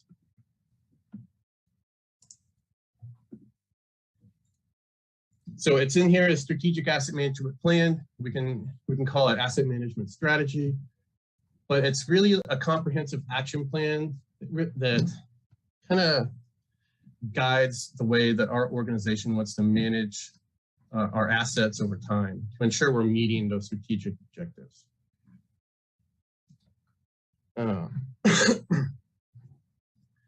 It typically can have a 10 to 100 year focus, depending on the asset. A car might last 10 years, a road or a sewer pipe might last 100 years. When we're talking about life cycle, we really need to start looking at the entire life of an asset, not just what we need to do now. This document doesn't get into the day-to-day operations. That's more where the asset management plans come into place. But it does identify critical assets and summarizes the major initiatives, programs, and timelines that each division will need to follow. And these might be different for each organization or each division. Parks and Rec might have different timelines and programs based on their needs than the facility group within MSO. It assigns roles and responsibilities. And the gap analysis part is a really important piece of this. This really shows each division and department what they need to do and where they need to go. It's really important that this is evaluated by a neutral party to ensure we're rating our maturity appropriately. We don't necessarily want to rate ourselves and how well we're doing. And this will really help guide what major initiatives each group has for the future. And then I want to talk about level of service. I want to talk about this a little bit separately. I know it's thrown out there a lot, and I think sometimes there's a lot of confusion with what level of service really is. As you can see by this example on the sheet, for a sample for the water system, you can have many different levels of service.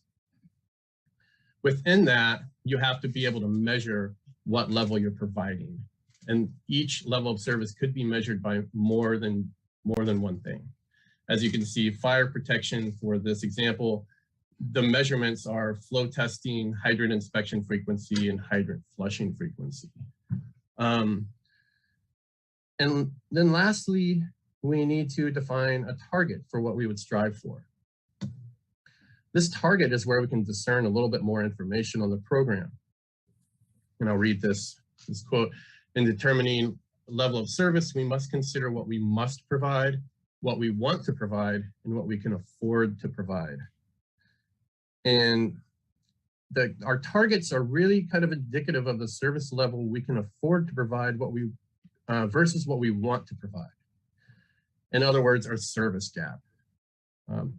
We may want to put a playground on every block, but can we afford to do that? Likely not. So now we have to figure out what we can actually do, even if it's not completely what we want to do. And some of this gap can be closed through better management of our assets, which is the purpose of an asset management program. This funding, and it could also be staffing gap, is part of our implied risk. What level of risk are we willing to assume on an asset? And that risk can be defined in many ways, whether it's financial, health and safety, demand, et cetera. This is, often parts that we would consider consequences of failure.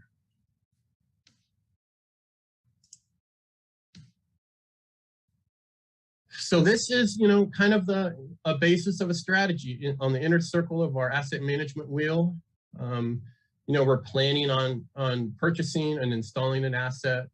Then we have to acquire it and operate and maintain it, and then decommission it. And I kind of highlighted the planning portion here. So one of the issues with the life cycle is planning is usually one of the lower cost parts of the life cycle of an asset, but it's also one of the most overlooked. So there are questions that we should be asking when we're planning on buying something or building it. Why do we need it? What function will it perform? What service will it deliver and for how long? Are other assets affected by it? Who will use it? Can we afford it? How will we acquire it? How will we dispose of it? And do we even have the right people to operate it? Are they properly trained? And how will we maintain it? So those are a lot of questions that we need to be asking ourselves when we are planning on buying something. I like to liken it to the car analogy. You might have heard the car analogy. You buy a car, would you operate that car without ever changing the oil in it? That comes down to that preventative maintenance. But when you're really talking about asset management, we're not really asking any of the rest of the questions of why do I need that car to begin with, and what will I use it for? And can I afford it? Not just the purchase price, but can I afford to maintain it and have it inspected and change the tires?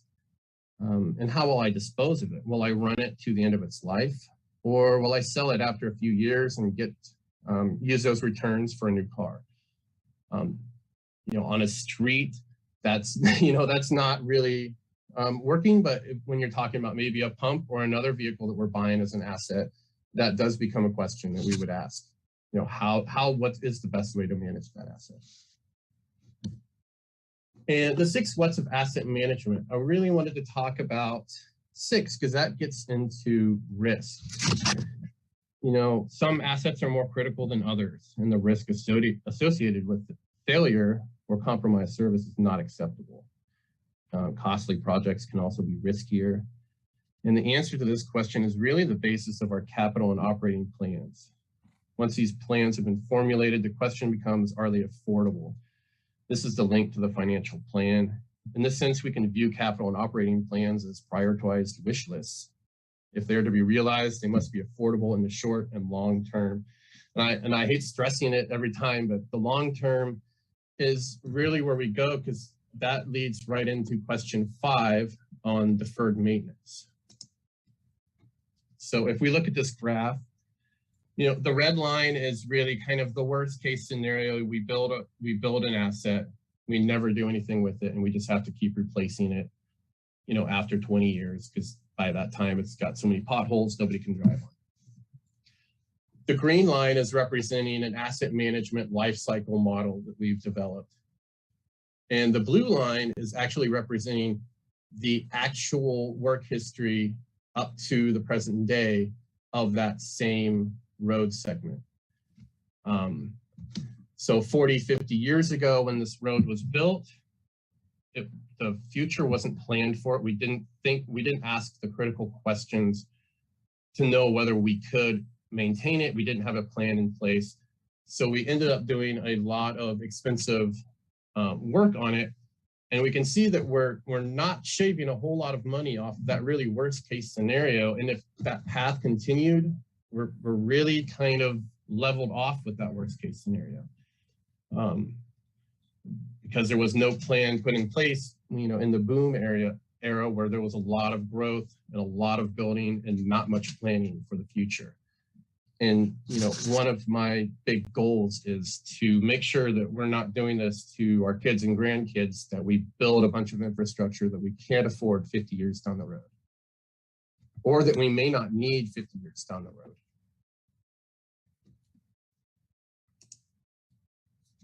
As back to the project, it has a 10 to 12 month timeline.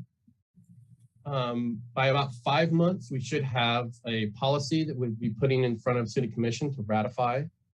And at the end of 10 to 12 months, we should have our documents and everything, our assessments are done, and we would have our final asset management strategy in place.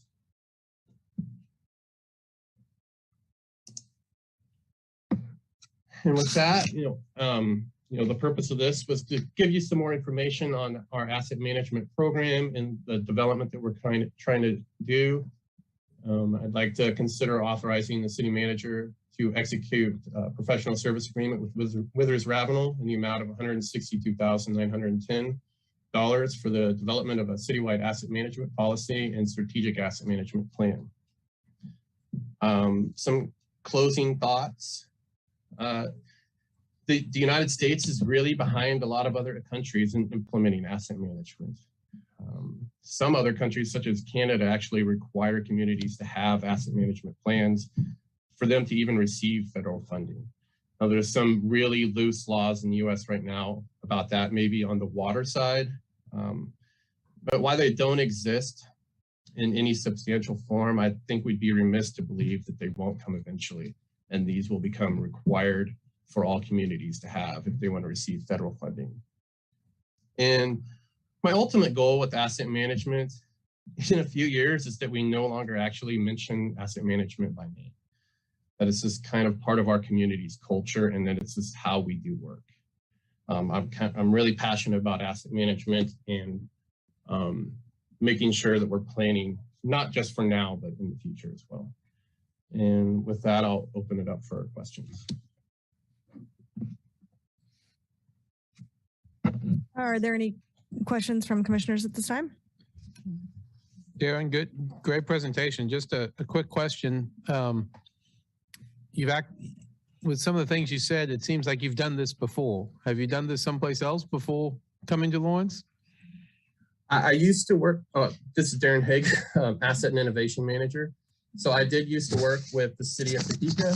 And so there we went through this process and did develop an asset management policy and asset management strategy and life cycle models for roads and water, kind of developing out what the future would hold, how we were going to manage our roads as far as after we build it, this is the, it's really kind of outlining, at this point, we need to crack seal it. At this point, we need to overlay it, really defining that full life of it and figuring out how much that road or pipe or other infrastructure would cost.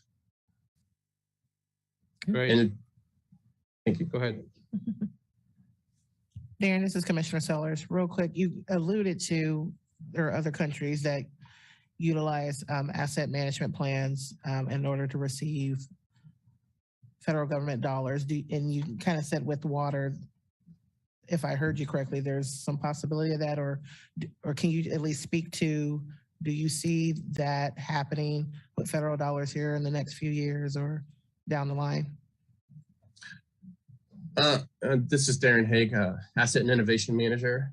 So yes, so Canada is one where they do require asset management plans for a lot of federal funding. It's really big in Australia, New Zealand, Europe. Those are countries that are really way ahead of the curve as far as the United States goes. With water, right now, if you look at the recent infrastructure bill from Congress, there are some mentions of asset management for water funding. I think it's still kind of loosely, it's not like a full asset management plan. I think it's just having a general plan and not fully implemented plan. I don't know if there are talks in Congress about instituting this, but like I said, I think we would be remiss to think that within the next 5 to 10 years that wouldn't happen. As dollars get stretched, they're going to want to make sure that those dollars are being used appropriately. And I think that this would be the next step in that evolution.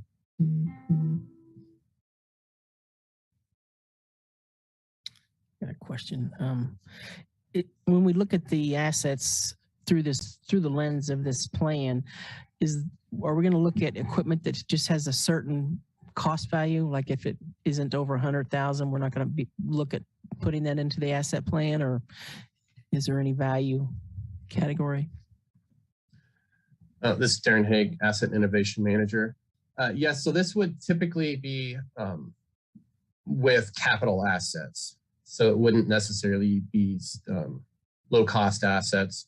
It could be expanded to that in the future if it wanted to be, but typically asset management plans are for capital assets and not for the lower cost ones. Okay, thank you. One more question.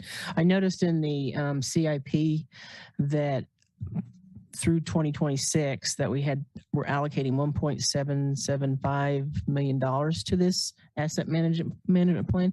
Can you explain what those dollars are for other than the plan we're trying to put together? This is Darren Haig with Asset and Innovation Manager.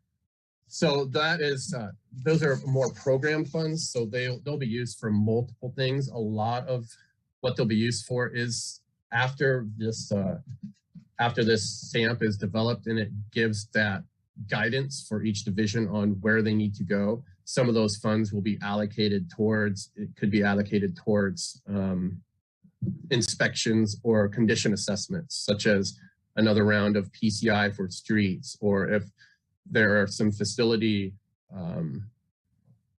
condition assessments that need to be done, it could be, those dollars could be used towards that.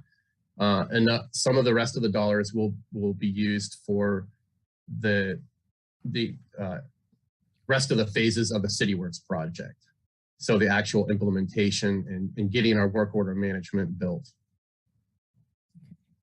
So funding right now that we've allocated towards doing those inspections, I know we did a bunch of work on the streets and sidewalks, doing inspections through LiDAR. That money would now come from this line item? Some of that, yes. Some of it would. Okay, thank you. Any other questions this time? I do kind of have a question about your infrastructure focus groups. Some of them are more straightforward than others and seem like since these will be completely staff led, and in some situations, some outside input might be relevant. So I wondered what your thoughts are about that, or what staff's thoughts are about that. Darren Haig with the Asset and Innovation Manager. So with that, and you're referring to the statement of work from Withers Ravenel, I believe. Yeah, so those groups are really the boots on the ground, the supervisors, and the leadership of those is really determining what the work is that they're currently doing, and are they trained well enough to do asset management? Do they know what their role is in asset management? Part of this project is to give some, I'm trying to think of the word, to make us do some of this. We didn't want to go into this and just have the consultant tell us, here, this is what you're going to do. And we wanted to make sure that we were doing some of the work, we were doing the legwork, and that would get us, the words are escaping me, but integrate us with the process better, if that makes sense. What I'm trying to figure out is, staff sometimes has only been allowed in the past historically to do the bare minimum. And so they've never asked, what if I could do X, Y, and Z? What if I had this? And I'm wondering if this is one of those opportunities for them to voice that at a staff level. And then, of course, their community voices saying, well, we're not taking care of this at the level we would like. And also, we would offer help as groups that were fundraising groups or something like that. Or finding outside resources, which changes the conversation completely.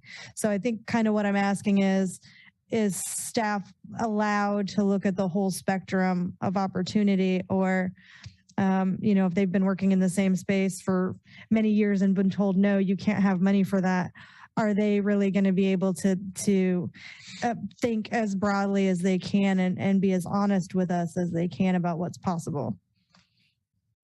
Darren Haig, Asset and Innovation Manager. I hope so. I really do. That is, part of this program is to build that trust and to build that confidence at all levels, that you can voice your opinion. Maybe you've been doing the same thing for 20 years and there's a better way to do it. Nobody's said that. I really want that to be part of this project, and that everybody's voice is heard, and that we really do figure out the best way to manage these assets when we're putting together these plans. And that's really where that level of service comes in. That target, the target could be community expectations. This is what the community wants from us. This is what we want to provide them.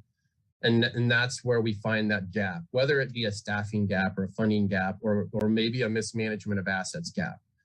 How do we close that? How do we get as close as we can to that expectation, whether it be an internal employee or a community member? And that's what we're really trying to get to. Thank you. Any other questions? Let's see if there's any public comment. Is there anyone in the room who would like to make public comment? Let's see if there's anyone online who would like to comment on this item. There's no public comment, Mayor. Okay, let's bring it back. Any conversation, any discussion among commissioners? I'll start. I'm all for this. I think it's very key to, part of our strategic plan is to make sure we spend money efficiently and wisely. I think a good example I can give as to why I think we need an asset management plan. And since I've been on the commission, we've had to replace 3 water towers, which are pretty expensive dollar amounts. And when staff showed us pictures and brought reports to us, you know, one thing I noticed, like a couple of water towers, they had holes in the ceiling, they had braces that were either rusted out or even missing. Is I wondered, how did it get that way? What were we doing as a management of those assets to not do a better job of maintaining them over time? And could they have lasted longer if we would have had a maintenance plan in place? Could we have stretched those millions of dollars out over 10 years or 15 years versus having to deal with it in a short 5 years? 3 water towers. So I am all for this, and I believe we definitely need it in order to spend our money more efficiently and get, you know, and wisely. I would jump in and say I'm for it as well. Just to what Commissioner Sellers said in regards to federal dollars, I believe that would help market us better. If we have an asset management plan, then they can see exactly what we're going to spend our money on and how we're going to spend our money and how we take care of our assets. So hopefully if there's any sort of decision-making process in that, that would give us possibly an advantage over some other community or other entity that didn't have an asset management plan.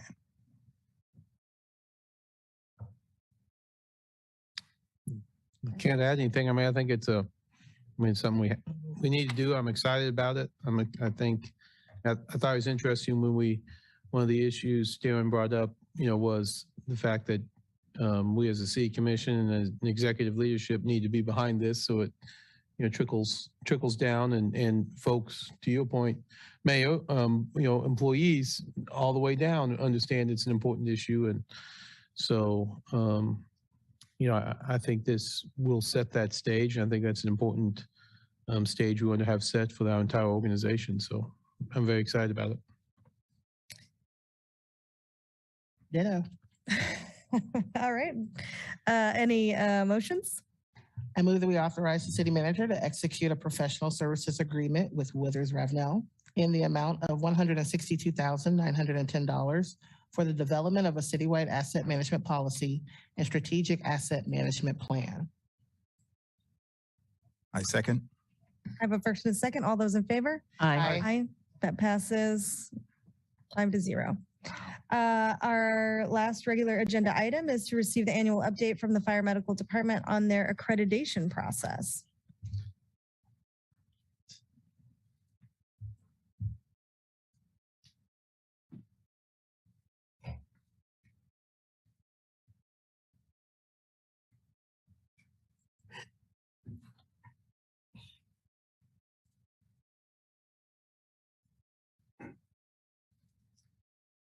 Good evening, Commissioners.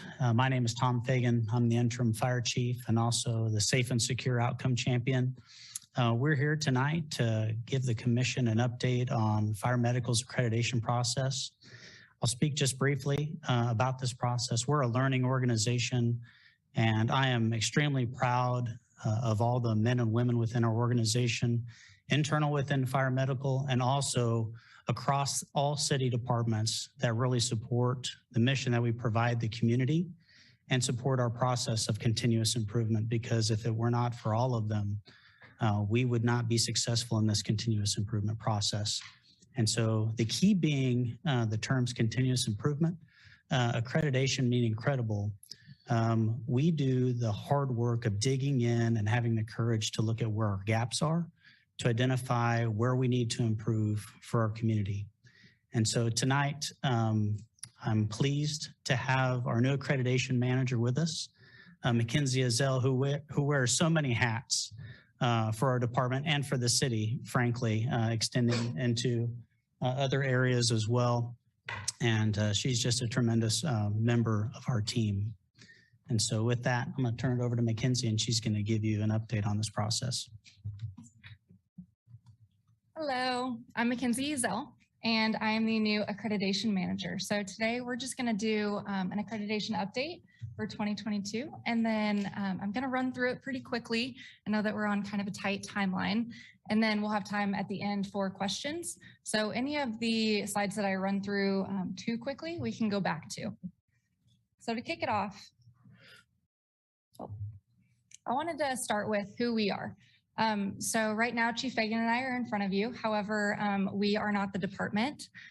These are a few pictures of our department members and really show that today we might be talking about accreditation, but in the department, we say our continuous improvement system, and that starts from the member or the employee level all the way up organization-wide. So with that, I'm going to start off just by talking about our ISO. This is our insurance service offices rating. Currently, we are at a 1. This year, we are actually being reevaluated. What does this mean for anyone and everyone? Well, it impacts insurance rates.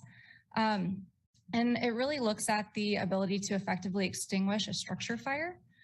So this is not directly in alignment with accreditation, but it's a kind of a fun thing to go along with it. So we'll be going through that this year. So earlier, I guess early fall last year, we did a community-driven strategic plan. With a part of this process, we had external stakeholder input. We had 54 external stakeholders that were a part of this information sharing, survey data collection, and that ranged from public sector, the private sector, our partnering emergency first responder agencies, a big group where I don't know if you remember the group that was used for Lawrence Listens, but we dove into that same group to reach out and get some information on how Lawrence Douglas County Fire Medical was doing and where we could be going in the future. So with this, we had the SIPC Technical Advisor Program host this so that it wasn't us asking what can we do better. And then virtual meetings were had and survey data was collected. On top of that, our internal group, we knew that we were going to have a work session where we could have 24 internal stakeholders. However, we wanted to give the opportunity to our entire membership to give their input. So we had a good look in the mirror and had 92 internal stakeholders give us information about what needs to go into this strategic plan. And that was collected via survey data. So then we had a 3-day stakeholder group work session facilitated again by TAP, the Technical Advisors Program. And we conducted a SWOT analysis while also reviewing the raw data from the survey from the internal input, and then also all of the external input. With that, we created a business plan for LDCFM that was in alignment with the city's strategic plan. So on the screen, we have 6 of our strategic goals that we're going to be working towards. We've actually just started working towards goal number 1, which during a poll was prioritized in the department to be kind of our kickoff goal. And so internal communications is what we are focusing on improving because the strategic plan definitely was a hard look in the mirror. And it was very, very telling and gave great insight of what we need to be working on and where to go. So within each of these goals, we have objectives and then also critical tasks that will be worked on by these specific groups that I'll kind of talk about later. But it was really important from the very beginning for us to make sure that this aligned with the City of Lawrence's new strategic plan. So we had a great experience working with TAP to say, hey, this is the city's strategic plan. However this process goes, we need to be sure that it is in alignment with everything that we do. Another part of the strategic alignment is the 2022 Community Risk Assessment Standards of Cover and the goals that are associated with that. And so that's a document that you guys have received before. We're updating it to look at the community's risks, the means that we can mitigate those, and the resiliency that, that the department has. And so that is currently in the process of being worked on. We just finished up our 2nd round of training on that. So more to come on that. So like I said earlier, we can talk about accreditation. I mean, we could talk about it all day, but this is the continuous improvement model that we have adopted. And it puts a little bit more oomph behind what we're actually doing. And so there's a graphic on your left, operate, analyze, and improve, and that's a cycle. And in the presentation right before this, we talked about how everything's a cycle and how we acknowledge that. And if we are able to hit one benchmark, we have to create another one to work towards. So why are we here? Well, we're here because we have to be here. No, but in all honesty, these are two of the criterion to maintain and improve response capabilities and things that we need to talk with you all about. I know that a few weeks ago you were overloaded with response data. And so today we're not going to dive into all of that, but more of the actual accreditation process in that model. So what does this look like? In order for an accreditation process or a continuous improvement system to be successful, it needs to be institutionalized. And so we've been on an up and down roller coaster of this throughout the years. And it's really hard to get a full department in alignment with the city, also working with the county, kind of to work towards a business plan together. And so we have established some key roles and then also provided some training to help with this. However, we're doing this every day and trying to expand what the accreditation process actually looks like, not only in what we do, but how we do it. And so we're opening up opportunities and finding opportunities where every member from our department, whether you're civilian, whether you're 3 months on the job, or whether you're about to retire, have a say and a role in something that impacts where the department's going. So just a quick note, what does this continuously look like for LDCFM? Well, we're working towards these recommendations that are established in all of the key documents. Process improvement to create positive movement towards response times benchmarks, because that's important. And then also an SOP review and update schedule. So those are things that impact us every day. So annually, we complete an annual compliance report, which we actually just received notification today that it was approved and we are accredited for this year. Also, we do annual program evaluations that go along with that. So each of our program managers, which Chief Egan mentioned the whole hat scenario earlier, everyone in our department wears multiple hats. And so our program managers are either at the captain level or the chief officer level, and they're responsible for focusing on something specific. So one example would be hazmat. We have one group that's designated to be reviewing and appraising what we put into that program, what we get out of it, as far as outputs and outcomes. So those evaluations go into the annual compliance report, and then we are able to bring those back up when we're creating the budget and say, hey, how is that working for us? And what can we do differently to make it better? Also, we work towards the strategic plan, goal, critical task updates. So again, like I said, we have a new strategic plan. So we'll be writing to what we're doing, how we're doing it, and kind of next steps, just to document everything, and also to make sure that that document doesn't just end up on the shelf. So every 3 to 5 years, we have some guiding documents, the community-driven strategic plan, the risk assessment standards of cover, which we're doing right now, and then every 5 years, which is also this year, we're doing a self-assessment manual, which I'll kind of dive into in a little bit, but basically we have 11 categories that range all over the place from evaluating our full department, and we write to 250 progress indicators. So that's going on as we speak. Updating guiding documents, a peer team on-site visit for verification validation. So basically we'll turn in all these documents. We'll be assigned a peer team. They will virtually review those, ask us any questions before they deem us ready to come on site to review us. And then if they say everything looks good to go, we're gonna come on site. They will perform interviews, really just conduct an analysis to make sure whatever we've documented is validated and verified. And then if we get their blessing, we get to go to the public hearing. So Craig, hopefully you and I are sitting there next year. So that happens every 5 years, and that's kind of where we're at right now. So this is just a quick snapshot. It's kind of small, so I know that you won't be able to see all the details, but basically this is what our accreditation process looks like this year. And we have a lot of people that are contributing to this, have pieces and parts that they are focusing on, and then also some things that build into each other. So like I mentioned earlier, that there's 11 categories. So I'm showing this, again, it's small text, so I apologize, but these are each of the things that we focus on when we're being evaluated for accredited status. You can see that they're going to ask us about governance and administration, technical rescue program, our water supply, information technology, health and safety, external systems and relationships. So it's more than just the fire department.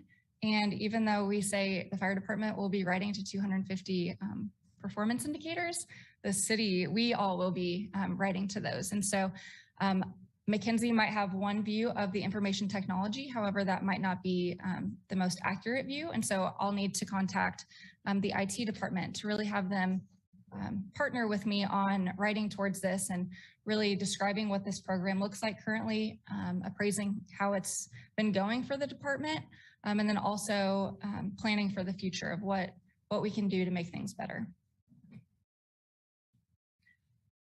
Okay, so we have strategic recommendations. This is from our last accreditation report. And so we have strategic recommendations and we also have specific recommendations. And so the strategic ones align with the core competencies. So we have to do these things to maintain compliance with the accreditation cycle. So there, you can see in your packet, you have quite a few slides of these. We're not going to run through all of them, but we can come back to them for questions. But I am going to focus on this one because 2C5 has 4. So the agency has identified the total response components for the delivery of systems in each service program area and found those services consistent and reliable within the entire response area. So response times. We have been able to fully implement one of the recommendations. We have partially implemented 2 of them, and we have not implemented the 4th. However, there has been work to show the need there. This goes through and shows our other strategic recommendations. These 2 are partially implemented. The next 2, we have partially implemented and then implemented. And then the next 2, we have an implemented and partially implemented. These are those specific recommendations, so not tied to core competencies.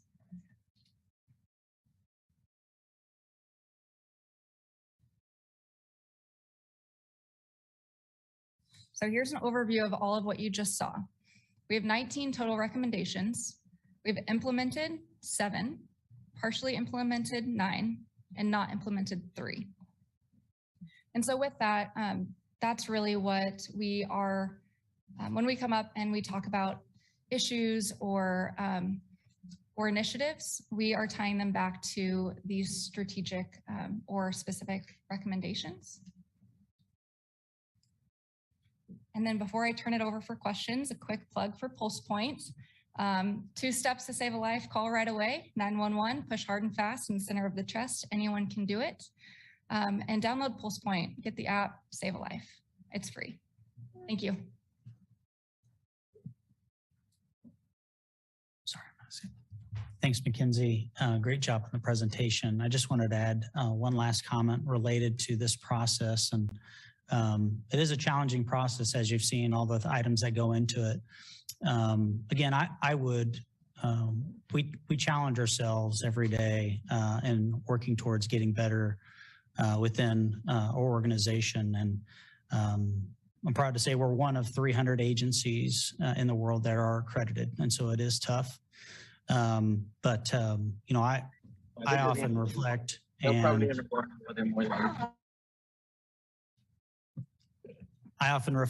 and we talk about this at our regional meetings, but if not a process like this, if not pursuing continuous improvement, if not pursuing accreditation, then what?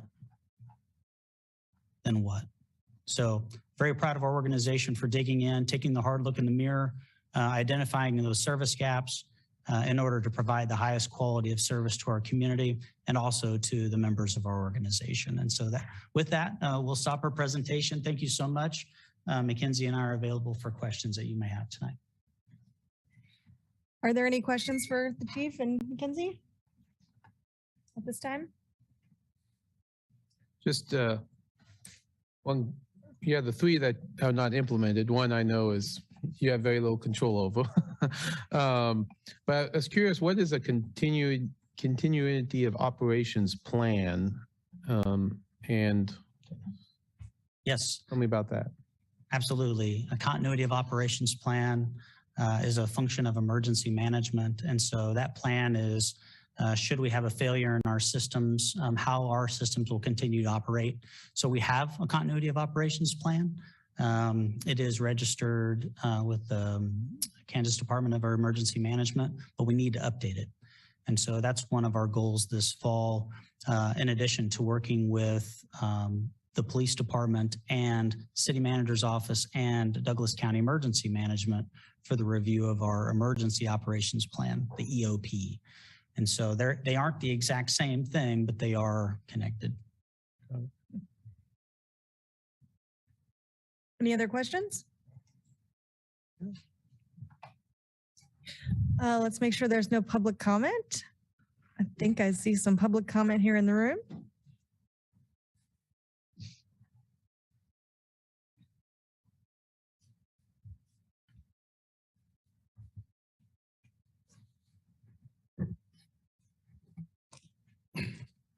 Hello, Seamus Albert, and I'm with Lawrence Professional Firefighters.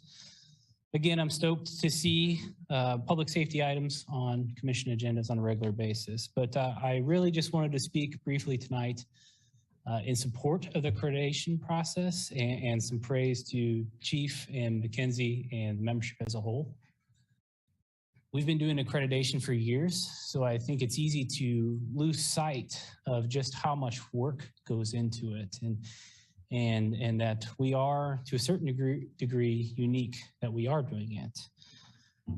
The work done, the progress made on those initiatives, all the data that you all have available to make your decisions at a strategic level, that's not necessarily standard practice across our industry. In fact, it's well beyond.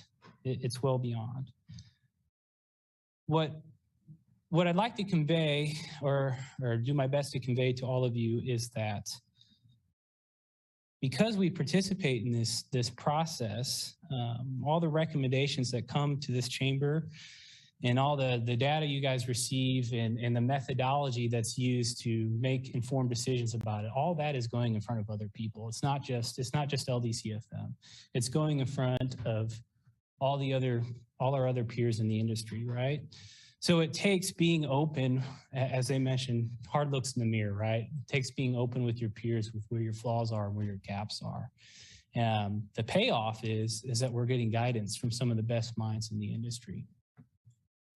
Our ask as a membership is so we don't take it for granted. We don't take it for granted. Please spend time with the accreditation report that awesome, just got approved, right? Spend time with that. I think you'll find, I think you might find some things in there interesting, especially when we start looking at some of the history on recommendations and the budget requests attached to them, some of the history of past budget processes with those. Please know that because we're going through these processes, it's not just a company wish list of items. Everything has been meticulously studied and it's been looked at to show the value that could be brought to the citizens and brought to the department. So with that, thank you for your time. Thank you. I don't see anyone else in the room here. Let's see if there's anyone online who would like to comment on this item.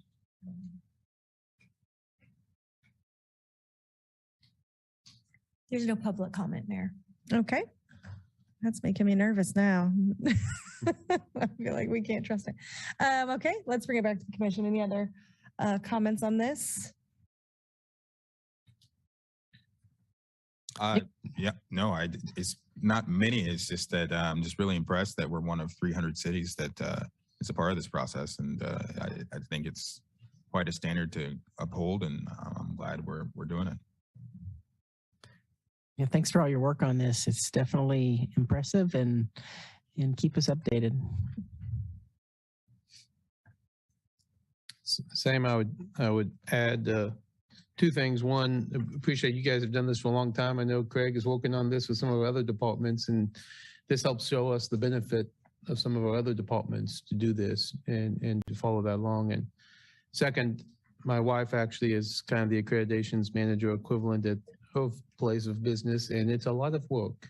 And so I appreciate all that you guys are doing to put into this. But I do think you do see how it makes consistent and continuous change. And so certainly we support that and appreciate you bringing it to us and bringing these things to our attention, because I know we have our part to play as well. So thank you. Yep. Thank you very much. And this is just to accept your report. So I don't think we need to make any motions. But again, thank you, Chief. Thanks, Mackenzie, for being here. It's really important. Thank you. That brings us to commission items. Commissioners have any items they need to bring up? Might just say, oh, go ahead. But I was going to say, I have one to bring up. We had a group that with the kerfuffle with the Zoom, they weren't able to get on to provide a public comment, but there were some representatives from the Lawrence Juneteenth organization that wanted to provide comment and share.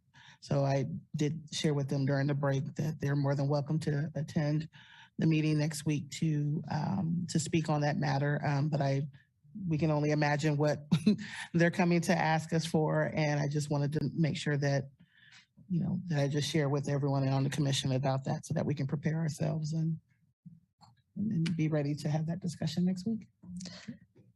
I just want to just add, we just got back from our Northwest Arkansas conference, and we brought back a lot of great information and saw economic development through a total different lens, and I'm excited to see where this takes us.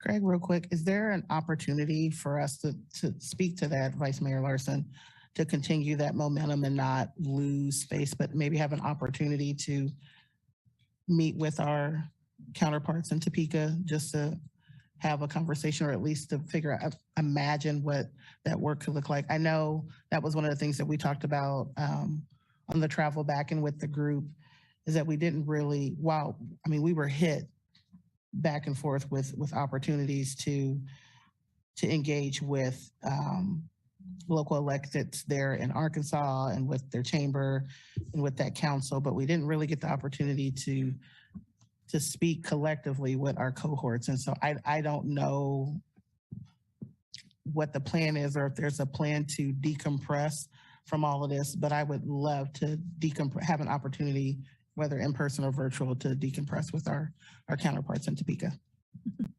Sure. I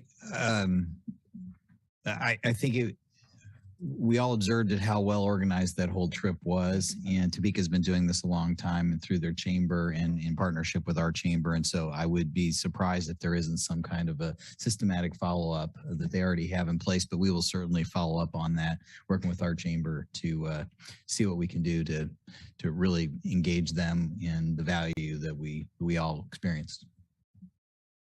Yeah, I asked that question. My understanding is there's going to be a written component and then another follow-up meeting, if not two, on that the chambers will lead. But I agree. I think it'll be a good time too. My notes are long and messy. I have to admit, I'm still looking for our family. Along the line, since we're on this, Commissioner Sellers, groups with items they'd like to publicize that are positive opportunities for the community, they can come and speak at our public comment and warn us about them. For example, the monarch butterflies and items like that. It doesn't always have to be complaints and criticisms. It could also be positive things that the community wants to talk about that we don't already know about. And it's definitely an opportunity to publicize things that are coming up and prepare the community for things they can be involved in. So I just thought I'd throw that out. Next up is our city manager's report. Thank you, Mayor. There's only one item on here, and it's just your upcoming agenda items. I do regret that we moved back the kind of pre-look at the budget and some basic revenue projections. We're moving that to the 17th, just trying to get it right and getting it to you all in a way that will be the most useful to you and to us as we're preparing to bring the budget to you in July. There's a lot on here. As you can see, we're going to have a very busy next couple of months, and you're seeing more of these presentations, and they do take a lot of work to try and bring to you. So, but I think that's the right way for us to go. But we try and keep this as solid as we can and not make any changes. But when they come up, we're still trying to be a quality, make it quality and accurate when we bring it to you. Are there any other, I think there's some times that commissioners are going to be gone. Does anybody want to make sure that we know when those are and if you'll be calling in, or since we're going into the, pardon me, let me just erase that. Are there any comments on the city manager's report, which is a public comment item? Nope. Anybody online? Not seeing anything. Okay, now onto the calendar. Any calendar items for commissioners? I am going to be out of town, taking my daughter to an orientation on June 7th. I will be, my plan is to be online for that meeting. But I do have a ribbon cutting that day that I might need someone to take if anyone is available for that. But so I'll be remote at that meeting, but I plan to call in that night. I think Vice Mayor Larson. Yeah, I would take that if I got to be gone July 7th, and I've got one then. Do you want to switch? Yep, I can do the July 7th. Okay, great. That's somebody's birthday. It is my birthday, but that's okay. Hey. I plan to be gone on May 10th, so our next meeting. I do plan to be remote, so if that changes by the end of the week, Sherry, I'll let you know. And I will not be at our July 12th meeting, and I do not plan on remoting in because I will be celebrating 100 years of my sorority, and so I will be painting Indianapolis royal blue and antique gold. So catch me on social media. So I at this point I had planned on zooming in on the 17th of May, but I'm now trying to figure out a way to push that back so I can be here because I think that's a really important meeting given the topic changes. So I'm working to try to push my stuff back a little bit. I will make a note that that May 10th meeting, I will be on East Coast time. Don't go late. Is that what you're Just saying? saying, if we're enacting the 11:30 rule, we're using East Coast time. East time or Central time? We're using Eastern time on that one. All right, thanks everyone. I guess that brings us to adjournment. So moved. Second. I have a first and a second. All those in favor? Aye. Thanks everyone. Mm-hmm.